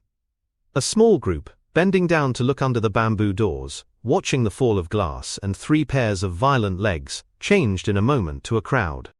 A policeman came charging down the sidewalk and bounced through the doors into the saloon. The crowd bended and surged in absorbing anxiety to see. Jimmy caught first sight of the oncoming interruption. On his feet he had the same regard for a policeman that, when on his truck, he had for a fire engine. He howled and ran for the side door. The officer made a terrific advance, club in hand. One comprehensive sweep of the long nightstick threw the ally to the floor and forced Pete to a corner. With his disengaged hand he made a furious effort at Jimmy's coattails. Then he regained his balance and paused. "Well, well, you are a pair of pictures. What in hell you been up to?" Jimmy, with his face drenched in blood, escaped up a side street, pursued a short distance by some of the more law-loving or excited individuals of the crowd. Later, from a corner safely dark, he saw the policeman, the ally and the bartender emerge from the saloon. Pete locked the doors and then followed up the avenue in the rear of the crowd-encompassed policeman and his charge. On first thoughts, Jimmy, with his heart throbbing at battle heat, started to go desperately to the rescue of his friend, but he halted. What the hell?" he demanded of himself. Chapter 12. In a hall of irregular shape, sat Pete and Maggie drinking beer. A submissive orchestra dictated to by a spectacled man with frowsy hair and a dress suit, industriously followed the bobs of his head and the waves of his baton. A ballad singer, in a dress of flaming scarlet, sang in the inevitable voice of brass. When she vanished, men seated at the tables near the front applauded loudly, pounding the polished wood with their beer glasses. She returned attired in less gown, and sang again. She received another enthusiastic encore. She reappeared in still less gown and danced. The deafening rumble of glasses and clapping of hands that followed her exit indicated an overwhelming desire to have her come on for the fourth time, but the curiosity of the audience was not gratified. Maggie was pale. From her eyes had been plucked all look of self-reliance. She leaned with a dependent air toward her companion. She was timid, as if fearing his anger or displeasure. She seemed to beseech tenderness of him. Pete's air of distinguished valor had grown upon him until it threatened stupendous dimensions. He was infinitely gracious to the girl. It was apparent to her that his condescension was a marvel. He could appear to strut even while sitting still, and he showed that he was a lion of lordly characteristics by the air with which he spat. With Maggie gazing at him wonderingly, he took pride in commanding the waiters, who were, however, indifferent or deaf. "Hi, you, get a rascal on you. What the hell you looking at? 2 more beers, do you hear?" He leaned back and critically regarded the person of a girl with a straw-colored wig, who upon the stage was flinging her heels in somewhat awkward imitation of a well-known danseuse. At times Maggie told Pete long confidential tales of her former home life, dwelling upon the escapades of the other members of the family, and the difficulties she had to combat in order to obtain a degree of comfort. He responded in tones of philanthropy. He pressed her arm with an air of reassuring proprietorship. "They was damn jays," he said, denouncing the mother and brother. The sound of the music which, by the efforts of the frowsy-headed leader, drifted to her ears through the smoke-filled atmosphere, made the girl dream. She thought of her former rum alley environment and turned to regard Pete's strong protecting fists. She thought of the collar and cuff manufactory and the eternal moan of the proprietor, "What in hell do you think I pay $5 a week for?" She contemplated Pete's man-subduing eyes and noted that wealth and prosperity was indicated by his clothes. She imagined a future, rose-tinted because of its distance from all that she previously had experienced. As to the present, she perceived only vague reasons to be miserable. Her life was Pete's, and she considered him worthy of the charge. She would be disturbed by no particular apprehensions, so long as Pete adored her as he now said he did. She did not feel like a bad woman. To her knowledge, she had never seen any better. At times men at other tables regarded the girl furtively. Pete, aware of it, nodded at her and grinned. He felt proud. "Mag, you're a blooming good looker," he remarked, studying her face through the haze. The men made Maggie fear, but she blushed at Pete's words, as it became apparent to her that she was the apple of his eye. Grey-headed men, wonderfully pathetic in their dissipation, stared at her through clouds. Smooth-cheeked boys, some of them with faces of stone and mouths of sin, not nearly so pathetic as the grey heads, tried to find the girl's eyes in the smoke wreaths. Maggie considered she was not what they thought her. She confined her glances to Pete and the stage. The orchestra played Negro melodies, and a versatile drummer pounded, whacked, clattered, and scratched on a dozen machines to make noise. Those glances of the men, shot at Maggie from under half-closed lids, made her tremble. She thought them all to be worse men than Pete. "Come, let's go," she said. As they went out, Maggie perceived 2 women seated at a table with some men. They were painted, and their cheeks had lost their roundness. As she passed them, the girl, with a shrinking movement, drew back her skirts. Chapter 13. Jimmy did not return home for a number of days after the fight with Pete in the saloon. When he did, he approached with extreme caution. He found his mother raving. Maggie had not returned home. The parent continually wondered how her daughter could come to such a pass. She had never considered Maggie as a pearl dropped unstained into rum alley from heaven, but she could not conceive how it was possible for her daughter to fall so low as to bring disgrace upon her family. She was terrific in denunciation of the girl's wickedness. The fact that the neighbors talked of it maddened her. When women came in, and in the course of their conversation casually asked, "Where's Maggie these days?" the mother shook her fuzzy head at them and appalled them with curses. Cunning hints inviting confidence she rebuffed with violence. "And with all the bringing up she had, how could she?" moaningly she asked of her son. "With all the talking with her I did, and the things I told her to remember. When a girl is brought up the way I brought up Maggie, how can she go to the devil? Jimmy was transfixed by these questions. He could not conceive how under the circumstances his mother's daughter and his sister could have been so wicked. His mother took a drink from a scudgy bottle that sat on the table. She continued her lament. She had a bad heart, that girl did, Jimmy. She was wicked to the heart and we never knew it. Jimmy nodded, admitting the fact. We lived in the same house with her and I brought her up and we never knew how bad she was. Jimmy nodded again. With a home like this and a mother like me, she went the bad, cried the mother, raising her eyes.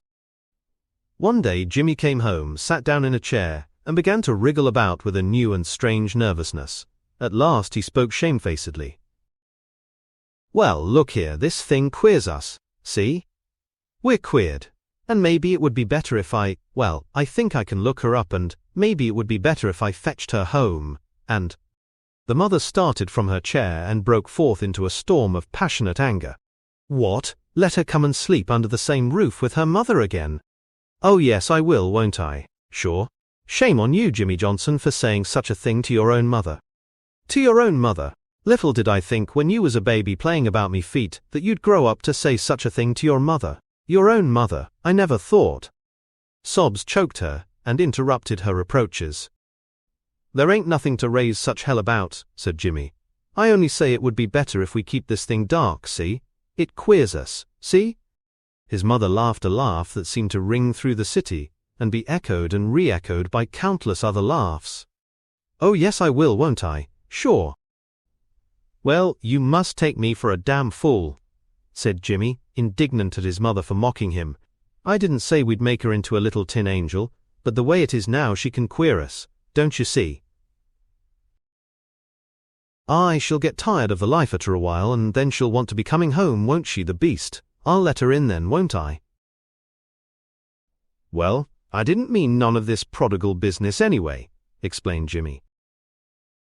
It wasn't no prodigal daughter, you damn fool, said the mother. It was prodigal son anyhow. I know that, said Jimmy. For a time they sat in silence. The mother's eyes gloated on a scene her imagination could call before her. Her lips were set in a vindictive smile. Aye, she'll cry, won't she, and carry on, and tell how Pete or some other fella beats her, and she'll say she's sorry and all that, and she ain't happy, she ain't, and she wants to come home again, she does. With grim humor, the mother imitated the possible wailing notes of the daughter's voice. Then I'll take her in, won't I, the beast? She can cry her two eyes out on the stones of the street before I'll dirty the place with her. She abused and ill-treated her own mother who loved her, and she'll never get another chance on this side of hell. Jimmy thought he had a great idea of women's frailty, but he could not understand why any of his kin should be victims. Damn her, he fervidly said. Again he wondered vaguely if some of the women of his acquaintance had brothers. Nevertheless, his mind did not for an instant confuse himself with those brothers, nor his sister with theirs. After the mother had, with great difficulty, suppressed the neighbors, she went among them and proclaimed her grief. May God forgive that girl, was her continual cry. To attentive ears, she recited the whole length and breadth of her woes. I brought up the way a daughter ought to be brought up, and this is how she served me. She went to the devil the first chance she got. May God forgive her. When arrested for drunkenness, she used the story of her daughter's downfall with telling effect upon the police justices. Finally, one of them said to her, peering down over his spectacles, Mary, the records of this and other courts show that you are the mother of 42 daughters who have been ruined. The case is unparalleled in the annals of this court, and this court thinks. The mother went through life shedding large tears of sorrow. Her red face was a picture of agony. Of course, Jimmy publicly damned his sister that he might appear on a higher social plane, but, arguing with himself, stumbling about in ways that he knew not, he once almost came to a conclusion that his sister would have been more firmly good had she better known why. However, he felt that he could not hold such a view. He threw it hastily aside. Chapter 14. In a hilarious hall there were 28 tables and 28 women and a crowd of smoking men. Valiant noise was made on a stage at the end of the hall by an orchestra composed of men who looked as if they had just happened in.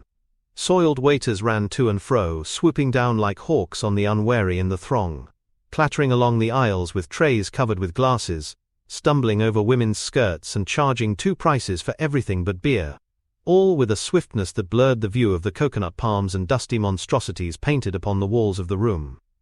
A bouncer with an immense load of business upon his hands plunged about in the crowd, dragging bashful strangers to prominent chairs, ordering waiters here and there, and quarreling furiously with men who wanted to sing with the orchestra. The usual smoke cloud was present, but so dense that heads and arms seemed entangled in it. The rumble of conversation was replaced by a roar. Plenteous oaths heaved through the air.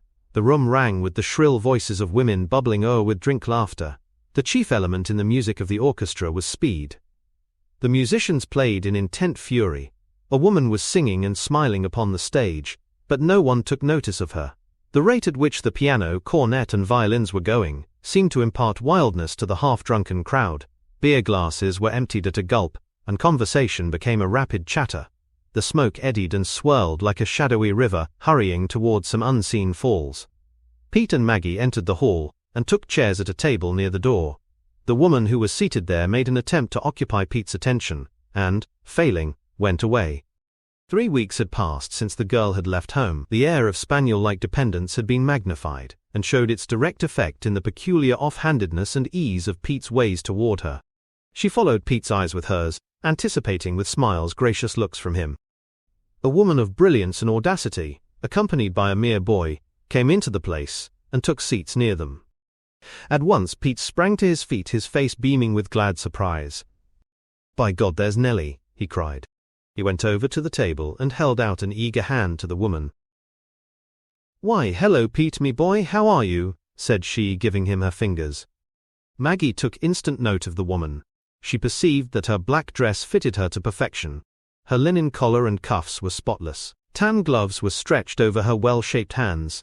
A hat of a prevailing fashion perched jauntily upon her dark hair. She wore no jewelry and was painted with no apparent paint. She looked clear-eyed through the stares of the men. "Sit down and call your lady friend over," she said cordially to Pete. At his beckoning, Maggie came and sat between Pete and the mere boy. "I thought you were gone away for good," began Pete at once. "When did you get back? How did that buffalo business turn out?" The woman shrugged her shoulders. "Well, he didn't have as many stamps as he tried to make out, so I shook him, that's all." "Well, I'm glad to see you back in the city," said Pete with awkward gallantry. He and the woman entered into a long conversation, exchanging reminiscences of days together. Maggie sat still, unable to formulate an intelligent sentence upon the conversation, and painfully aware of it. She saw Pete's eyes sparkle as he gazed upon the handsome stranger. He listened smilingly to all she said. The woman was familiar with all his affairs, asked him about mutual friends, and knew the amount of his salary. She paid no attention to Maggie, looking toward her once or twice and apparently seeing the wall beyond. The mere boy was sulky. In the beginning he had welcomed with acclamations the additions. "Let's all have a drink. What'll you take, Nell? And you, Miss What's Your Name? Have a drink, Mr. You, I mean." He had shown a sprightly desire to do the talking for the company, and tell all about his family. In a loud voice he declaimed on various topics. He assumed a patronizing air toward Pete. As Maggie was silent, he paid no attention to her. He made a great show of lavishing wealth upon the woman of brilliance and audacity. "Do keep still, Freddie. You gibber like an ape, dear," said the woman to him. She turned away and devoted her attention to Pete. "We'll have many a good time together again, eh?" "Sure, Mike," said Pete, enthusiastic at once. "Say," whispered she, leaning forward, "let's go over to Billy's and have a hell of a time." "Well, it's this way, see," said Pete. "I got this lady friend here." "Oh, to hell with her," argued the woman. Pete appeared disturbed. "All right," said she, nodding her head at him. "All right for you. We'll see the next time you ask me to go anywhere with you." Pete squirmed. "Say," he said beseechingly, "come with me a minute, and I'll tell you why." The woman waved her hand. "Oh, that's all right, you needn't explain, you know. You wouldn't come merely because you wouldn't come, that's all there is of it." To Pete's visible distress she turned to the mere boy, bringing him speedily from a terrific rage. He had been debating whether it would be the part of a man to pick a quarrel with Pete, or would he be justified in striking him savagely with his beer glass without warning. But he recovered himself when the woman turned to renew her smilings. He beamed upon her with an expression that was somewhat tipsy and inexpressibly tender. "Say," "Shake that Bowery, Jay," requested he in a loud whisper. "Freddie, you are so droll," she replied. Pete reached forward and touched the woman on the arm. "Come out a minute while I tell you why I can't go with you." "You're doing me dirty, Nell." "I never thought you'd do me dirty, Nell. Come on, will you?" He spoke in tones of injury. "Why, I don't see why I should be interested in your explanations," said the woman, with a coldness that seemed to reduce Pete to a pulp. His eyes pleaded with her. "Come out a minute while I tell you." The woman nodded slightly at Maggie and the mere boy. "Excuse me." The mere boy interrupted his loving smile and turned a shriveling glare upon Pete. His boyish countenance flushed, and he spoke, in a whine, to the woman. "Oh, Nellie, this ain't a square deal, you know. You aren't going to leave me and go off with that duffer, are you? I should think." "Why, you dear boy, of course I'm not," cried the woman affectionately. She bended over and whispered in his ear. He smiled again and settled in his chair as if resolved to wait patiently. As the woman walked down between the rows of tables, Pete was at her shoulder talking earnestly, apparently in explanation. The woman waved her hands with studied airs of indifference. The doors swung behind them, leaving Maggie and the mere boy seated at the table. Maggie was dazed. She could dimly perceive that something stupendous had happened. She wondered why Pete saw fit to remonstrate with the woman, pleading for forgiveness with his eyes. She thought she noted an air of submission about her leonine Pete. She was astounded. The mere boy occupied himself with cocktails and a cigar. He was tranquilly silent for half an hour. Then he bestirred himself and spoke. "Well," he said, sighing, "I knew this was the way it would be." There was another stillness. The mere boy seemed to be musing. "She was pulling my leg. That's the whole amount of it," he said suddenly. "It's a blooming shame the way that girl does. Why, I've spent over $2 in drinks tonight. And she goes off with that plug ugly who looks as if he had been hit in the face with a coin die. I call it rocky treatment for a fella like me. Here, waiter, bring me a cocktail and make it damned strong." Maggie made no reply. She was watching the doors. "It's a mean piece of business," complained the mere boy. He explained to her how amazing it was that anybody should treat him in such a manner.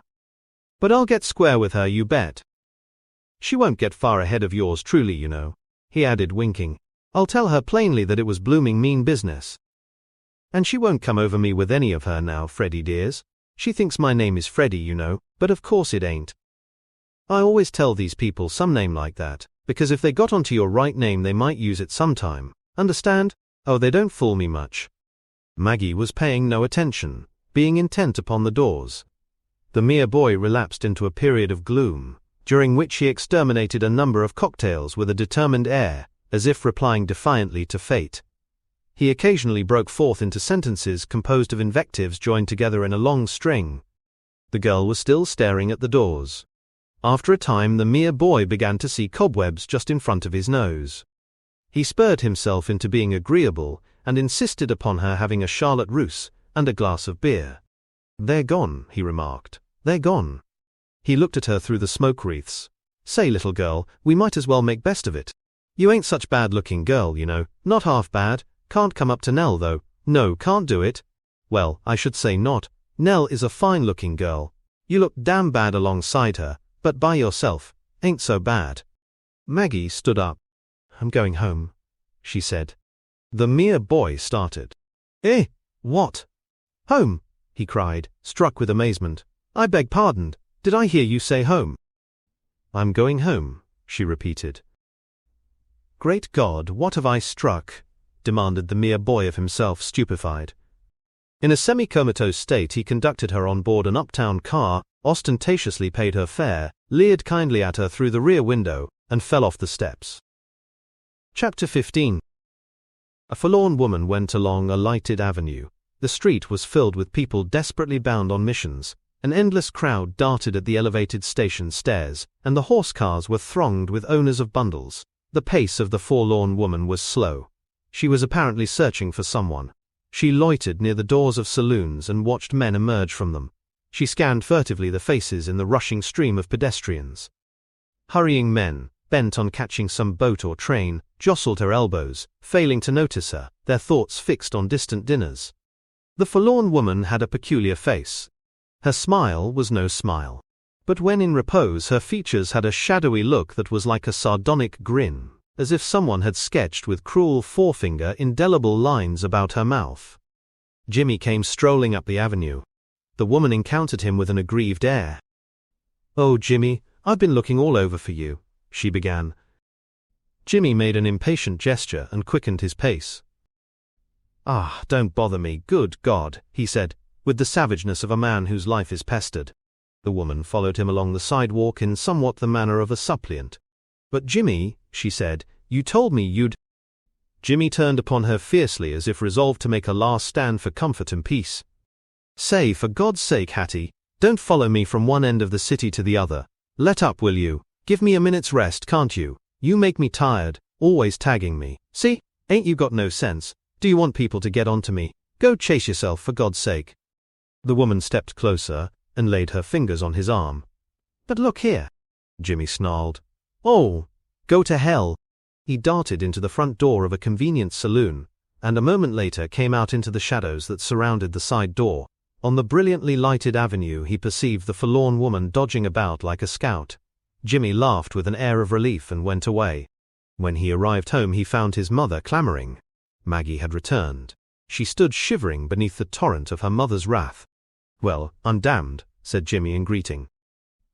His mother, tottering about the room, pointed a quivering forefinger. "Look at her, Jimmy, look at her. There's your sister boy," she screamed in scoffing laughter. The girl stood in the middle of the room. She edged about as if unable to find a place on the floor to put her feet. "Ha!" bellowed the mother. "There she stands. Ain't she pretty? Look at her. Ain't she sweet, the beast?" She lurched forward and put her red and seamed hands upon her daughter's face. She bent down and peered keenly up into the eyes of the girl. "Oh, she's just the same as she ever was, ain't she? She's her mother's pretty darling yet, ain't she? Look at her, Jimmy. Come here for God's sake and look at her." The loud, tremendous sneering of the mother brought the denizens of the Rum Alley tenement to their doors. Women came in the hallways. Children scurried to and fro. "What's up? That Johnson party on another tear?" "No, young Mag's come home." "The hell you say?" Through the open door curious eyes stared in at Maggie. Children ventured into the room and ogled her, as if they formed the front row at a theatre. Women, without, bended toward each other and whispered, nodding their heads with airs of profound philosophy.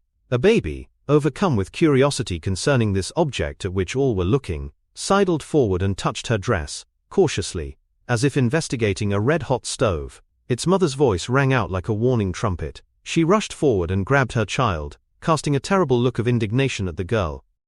Maggie's mother paced to and fro, addressing the door full of eyes, expounding like a glib showman at a museum. Her voice rang through the building. "There she stands," she cried, wheeling suddenly and pointing with dramatic finger. "There she stands. Look at her. Ain't she a dandy? And she was so good to come home to her mother, she was. Ain't she a beauty? Ain't she a dandy? For God's sake." The jeering cries ended in another burst of shrill laughter. The girl seemed to awaken. "Jimmy." He drew hastily back from her. "Well now, you're a hell of a thing, ain't you?" he said, his lips curling in scorn. Radiant virtue sat upon his brow and his repelling hands expressed horror of contamination. Maggie turned and went. The crowd at the door fell back precipitately. A baby falling down in front of the door wrenched a scream like a wounded animal from its mother. Another woman sprang forward and picked it up, with a chivalrous air, as if rescuing a human being from an oncoming express train. As the girl passed down through the hall, she went before open doors framing more eyes, strangely microscopic, and sending broad beams of inquisitive light into the darkness of her path. On the second floor she met the gnarled old woman who possessed the music box. "So," she cried, "you're back again, are you? And they've kicked you out? Well, come in and stay with me tonight, I ain't got no moral standing." From above came an unceasing babble of tongues, over all of which rang the mother's derisive laughter. Chapter 16. Pete did not consider that he had ruined Maggie. If he had thought that her soul could never smile again, he would have believed the mother and brother, who were pyrotechnic over the affair, to be responsible for it.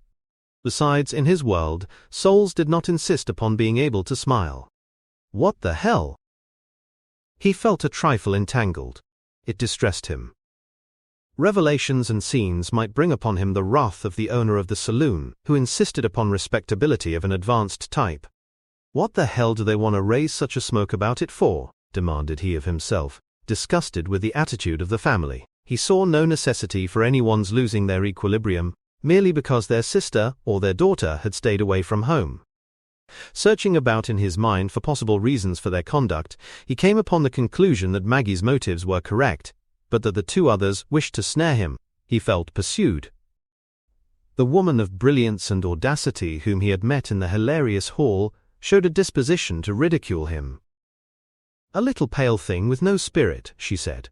"Did you note the expression of her eyes? There was something in them about pumpkin pie and virtue. That is a peculiar way the left corner of her mouth has of twitching, isn't it? Dear, dear, my cloud-compelling Pete, what are you coming to?"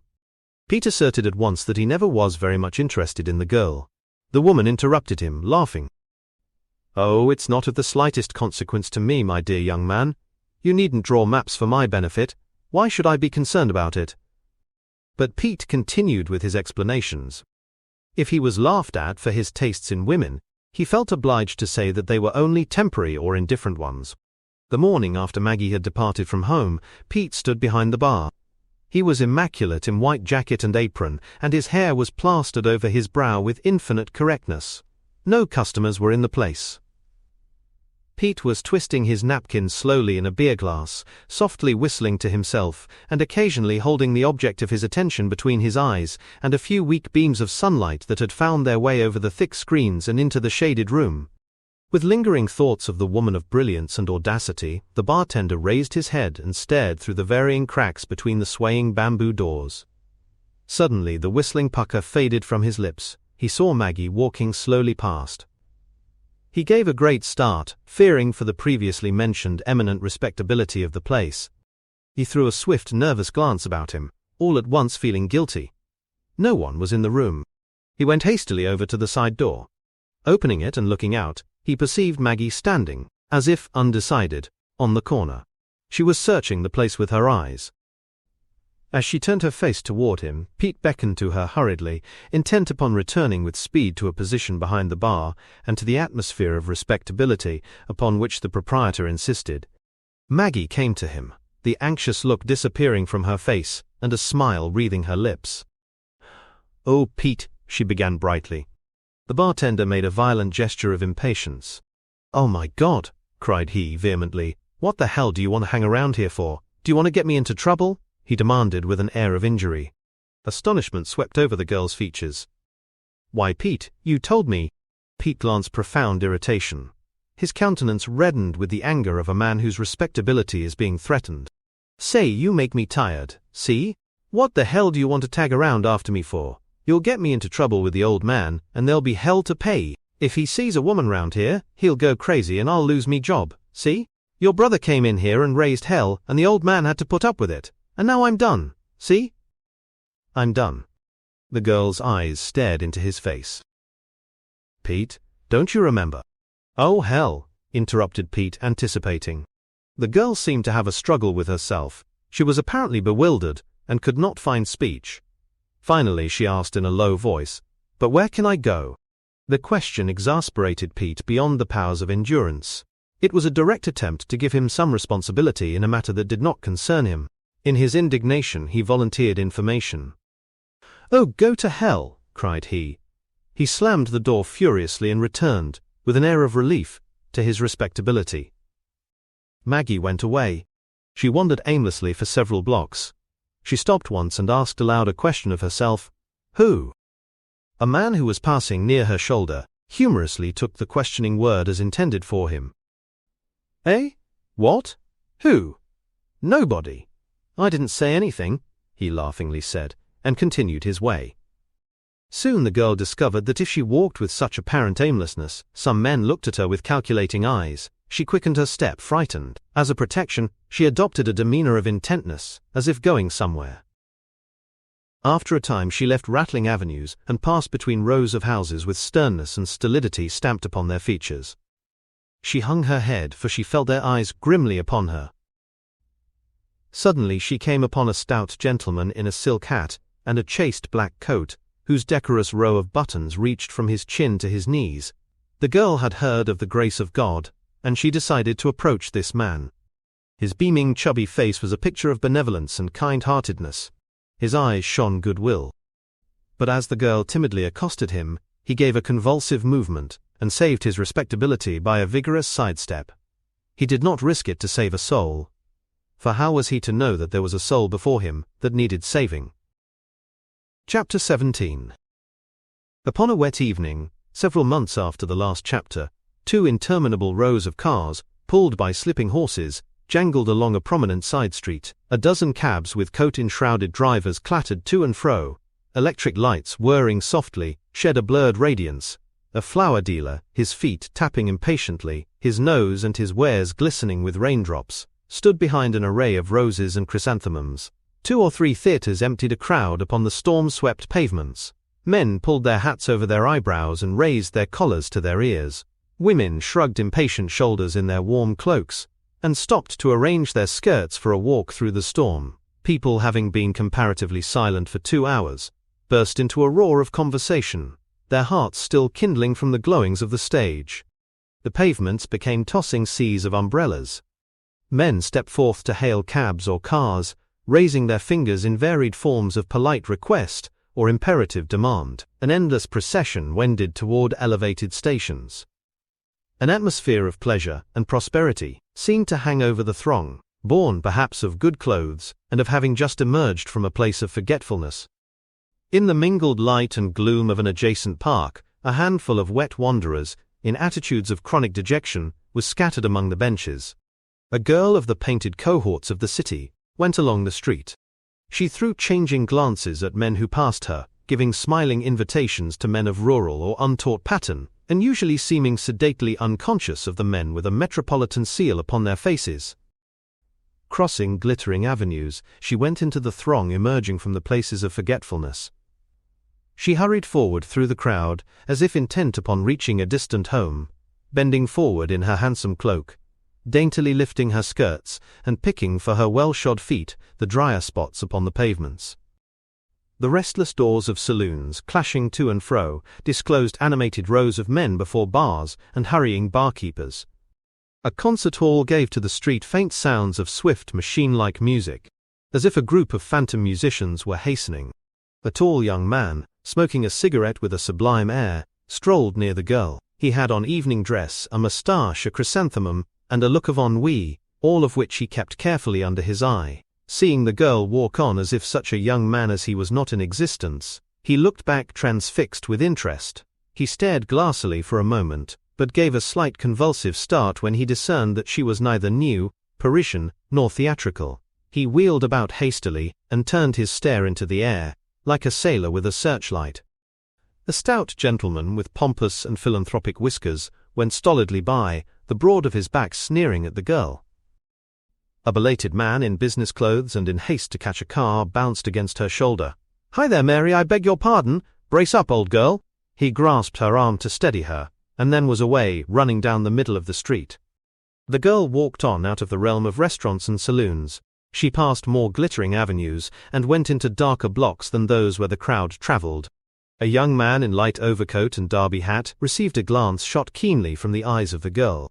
He stopped and looked at her, thrusting his hands in his pockets and making a mocking smile curl his lips. "Come now, old lady," he said. "You don't mean to tell me that you sized me up for a farmer?" A laboring man marched along with bundles under his arms. To her remarks, he replied, "It's a fine evening, isn't it?" She smiled squarely into the face of a boy who was hurrying by with his hands buried in his overcoat, his blonde locks bobbing on his youthful temples, and a cheery smile of unconcern upon his lips. He turned his head and smiled back at her, waving his hands. "Not this eve? Some other eve." A drunken man, reeling in her pathway, began to roar at her. "I ain't got no money. Damn bad luck. Ain't got no more money." The girl went into gloomy districts near the river, where the tall factories shut in the street, and only occasional broad beams of light fell across the pavements from saloons. In front of one of these places, from whence came the sound of a violin vigorously scraped, the patter of feet on boards and the ring of loud laughter, there stood a man with blotched features.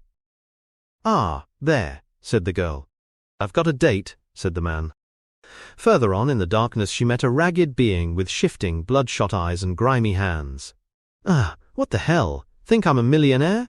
She went into the blackness of the final block. The shutters of the tall buildings were closed like grim lips. The structures seemed to have eyes that looked over her, beyond her, at other things. Afar off the lights of the avenues glittered as if from an impossible distance. Streetcar bells jingled with a sound of merriment. When almost to the river, the girl saw a great figure. On going forward she perceived it to be a huge fat man in torn and greasy garments. His grey hair straggled down over his forehead, his small, bleared eyes, sparkling from amidst great rolls of red fat, swept eagerly over the girl's upturned face. He laughed, his brown, disordered teeth gleaming under a grey, grizzled moustache from which beer drops dripped. His whole body gently quivered and shook like that of a dead jellyfish. Chuckling and leering, he followed the girl of the Crimson Legions. At their feet the river appeared a deathly black hue. Some hidden factory sent up a yellow glare that lit for a moment the oily waters lapping against timbers. The varied sounds of life, made joyous by distance and seeming unapproachableness, came faintly and died away to a silence. Chapter 18. In a partitioned-off section of a saloon sat a man with a half-dozen women, gleefully laughing, hovering about him. The man had arrived at that stage of drunkenness where affection is felt for the universe. "I'm a good fella, girls," he said convincingly. "I'm damn good fella. Anybody treats me right, I always treat them right. See?" The women nodded their heads approvingly. "To be sure," they cried out in hearty chorus. "You're the kind of a man we like, Pete. You're out of sight. What you going to buy this time, dear?" "Anything you want, damn it," said the man in an abandonment of goodwill. His countenance shone with the true spirit of benevolence. He was in the proper mode of missionaries. He would have fraternized with obscure Hottentots. And above all, he was overwhelmed in tenderness for his friends, who were all illustrious. "Anything you want, damn it," repeated he, waving his hands with beneficent recklessness. "I'm good fella, girls, and if anybody treats me right, called he through an open door to a waiter. "Bring the girls drinks, damn it. What will you have, girls?" "Anything you want, damn it." The waiter glanced in with the disgusted look of the man who serves intoxicants for the man who takes too much of them. He nodded his head shortly at the order from each individual, and went. "Damn it," said the man. "We're having a hell of a time. I like you girls. Damned if I don't. You're a right sort. See?" He spoke at length and with feeling, concerning the excellencies of his assembled friends. "Don't try to pull a man's leg but have a hell of a time, that's right. Now if I thought you were trying to work me for drinks wouldn't buy a damn thing, but you're a right sort, damn it. You know how to treat a fella and I'll stay by you until I spend my last cent, that's right.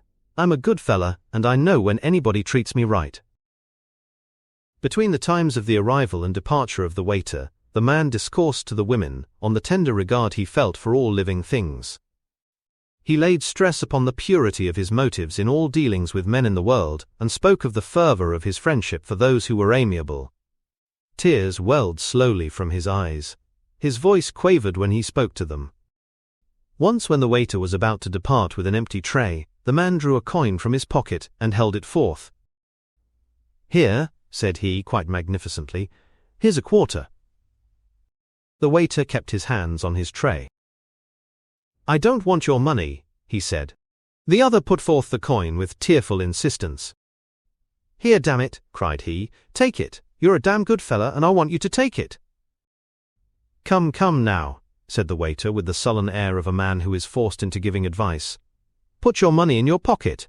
You're loaded and you're only making a damn fool of yourself." As the latter passed out of the door, the man turned pathetically to the women. "He don't know I'm damn good fella," cried he dismally. "Never you mind, Pete dear," said a woman of brilliance and audacity, laying her hand with great affection upon his arm. "Never you mind, old boy, we'll stay by you, dear." "That's right," cried the man, his face lighting up at the soothing tones of the woman's voice. "That's right, I'm a damn good fella and when anyone treats me right, I treat them right, see?" "Sure," cried the women, "and we're not going, back on you, old man." The man turned appealing eyes to the woman of brilliance and audacity. He felt that if he could be convicted of a contemptible action, he would die. "Say, Nell, damn it, I always treat you square, didn't I? I always been a good fellow with you, ain't I, Nell?" "Sure you have, Pete," assented the woman. She delivered an oration to her companions. Yes, sir, that's a fact. Pete's a square fella, he is. He never goes back on a friend. He's the right kind, and we stay by him, don't we, girls? Sure, they exclaimed. Looking lovingly at him, they raised their glasses and drank his health. Girls, said the man beseechingly, I always treated you right, didn't I? I'm a good fella, ain't I, girls? Sure, again they chorused. Well, said he finally, let's have another drink then. That's right, hailed a woman. That's right. You're no blooming jay, you spend your money like a man. That's right. The man pounded the table with his quivering fists. Yes, sir, he cried with deep earnestness as if someone disputed him. I'm damn good fella, and when anyone treats me right, I always treat. Let's have another drink. He began to beat the wood with his glass. Say, howled he, growing suddenly impatient. As the waiter did not then come, the man swelled with wrath. Hey! howled he again. The waiter appeared at the door. Brings drinks, said the man. The waiter disappeared with the orders. That fella's a damn fool, cried the man. He insults me, I'm German, can't stand to be insulted, I'm going to kick him when he comes. No, no, cried the women, crowding about and trying to subdue him. He's all right, he didn't mean anything, let it go, he's a good fella. Didn't he insult me? asked the man earnestly. No, said they. Of course he didn't. He's all right. Sure he didn't insult me? demanded the man, with deep anxiety in his voice. No, no, we know him. He's a good fella, he didn't mean anything. Well then, said the man resolutely, I'll go apologize. When the waiter came, the man struggled to the middle of the floor. Girls said you insult me, I say damn lie, I apologize. All right, said the waiter. The man sat down. He felt a sleepy but strong desire to straighten things out, and have a perfect understanding with everybody. Nell, I always treat you square, didn't I? You like me, don't you, Nell? I'm a good fella? Sure, said the woman of brilliance and audacity. You know I'm stuck on you, don't you, Nell? Sure, she repeated carelessly. Overwhelmed by a spasm of drunken adoration, he drew 2 or 3 bills from his pocket and, with the trembling fingers of an offering priest, laid them on the table before the woman. You know, damn it, you can have all got, because I'm stuck on you, Nell, damn it, I'm stuck on you, Nell, buy drinks, damn it, we're having a hell of a time when anyone treats me right, aye, damn it, Nell, we're having a hell of a time. Shortly he went to sleep with his swollen face fallen forward on his chest. The women drank and laughed, not heeding the slumbering man in the corner. Finally he lurched forward and fell groaning to the floor. The women screamed in disgust and drew back their skirts. Come on, cried one, starting up angrily. Let's get out of here. The woman of brilliance and audacity stayed behind, taking up the bills and stuffing them into a deep, irregularly shaped pocket. A guttural snore from the recumbent man caused her to turn and look down at him. She laughed. What a damn fool, she said, and went. The smoke from the lamps settled heavily down in the little compartment, obscuring the way out. The smell of oil, stifling in its intensity, pervaded the air. The wine from an overturned glass dripped softly down upon the blotches on the man's neck. Chapter 19. In a room, a woman sat at a table eating like a fat monk sex in a picture. A soiled, unshaven man pushed open the door and entered. Well, said he, Mag's dead. What? Said the woman, her mouth filled with bread. Mag's dead, repeated the man. The hell she is, said the woman. She continued her meal. When she finished her coffee, she began to weep. I can remember when her 2 breasts was no bigger than your thumb, and she wore worsted boots, moaned she. Well, what's that? Said the man. I can't remember when she wore worsted boots, she cried. The neighbors began to gather in the hall, staring in at the weeping woman as if watching the contortions of a dying dog. A dozen women entered and lamented with her. Under their busy hands the rooms took on that appalling appearance of neatness and order with which death is greeted. Suddenly the door opened and a woman in a black gown rushed in with outstretched arms. Ah, poor Mary, she cried, and tenderly embraced the moaning one. Ah, what terrible affliction is this, continued she. Her vocabulary was derived from mission churches. Me, poor Mary, how I feel for you. Ah, what a terrible affliction is a disobedient child. Her good motherly face was wet with tears. She trembled in eagerness to express her sympathy. The mourner sat with bowed head, rocking her body heavily to and fro, and crying out in a high, strained voice that sounded like a dirge on some forlorn pipe. "I can remember when she wore worsted boots and her 2 feet were no bigger than your thumb, and she wore worsted boots, Miss Smith," she cried, raising her streaming eyes. "Ah, poor Mary," sobbed the woman in black. With low, coddling cries she sank on her knees by the mourner's chair and put her arms about her. The other women began to groan in different keys. "Your poor misguided child is gone now, Mary, and let us hope it's for the nest. You'll forgive her now, Mary, won't you, dear? All her disobedience, all her thankless behavior to her mother and all her badness? She's gone where her terrible sins will be judged." The woman in black raised her face and paused. The inevitable sunlight came streaming in at the windows, and shed a ghastly cheerfulness upon the faded hues of the room. 2 or 3 of the spectators were sniffling, and 1 was loudly weeping. The mourner arose and staggered into the other room. In a moment she emerged with a pair of faded baby shoes held in the hollow of her hand. "I can remember when she used to wear them," cried she. The women burst anew into cries as if they had all been stabbed. The mourner turned to the soiled and unshaven man. "Jimmy boy, go get your sister! Go get your sister and we'll put the boots on her feet." "They won't fit her now, you damn fool," said the man. "Go get your sister, Jimmy," shrieked the woman, confronting him fiercely. The man swore sullenly. He went over to a corner and slowly began to put on his coat. He took his hat and went out, with a dragging, reluctant step. The woman in black came forward, and again besought the mourner. "You'll forgive her, Mary. You'll forgive your bad, bad child.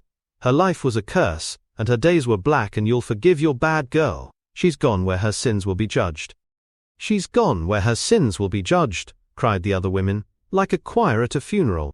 "The Lord gives and the Lord takes away," said the woman in black, raising her eyes to the sunbeams. "The Lord gives and the Lord takes away," responded the others. "You'll forgive her, Mary," pleaded the woman in black. The mourner essayed to speak, but her voice gave way. She shook her great shoulders frantically, in an agony of grief. Hot tears seemed to scald her quivering face. Finally her voice came and arose like a scream of pain. "Oh yes, I'll forgive her. I'll forgive her.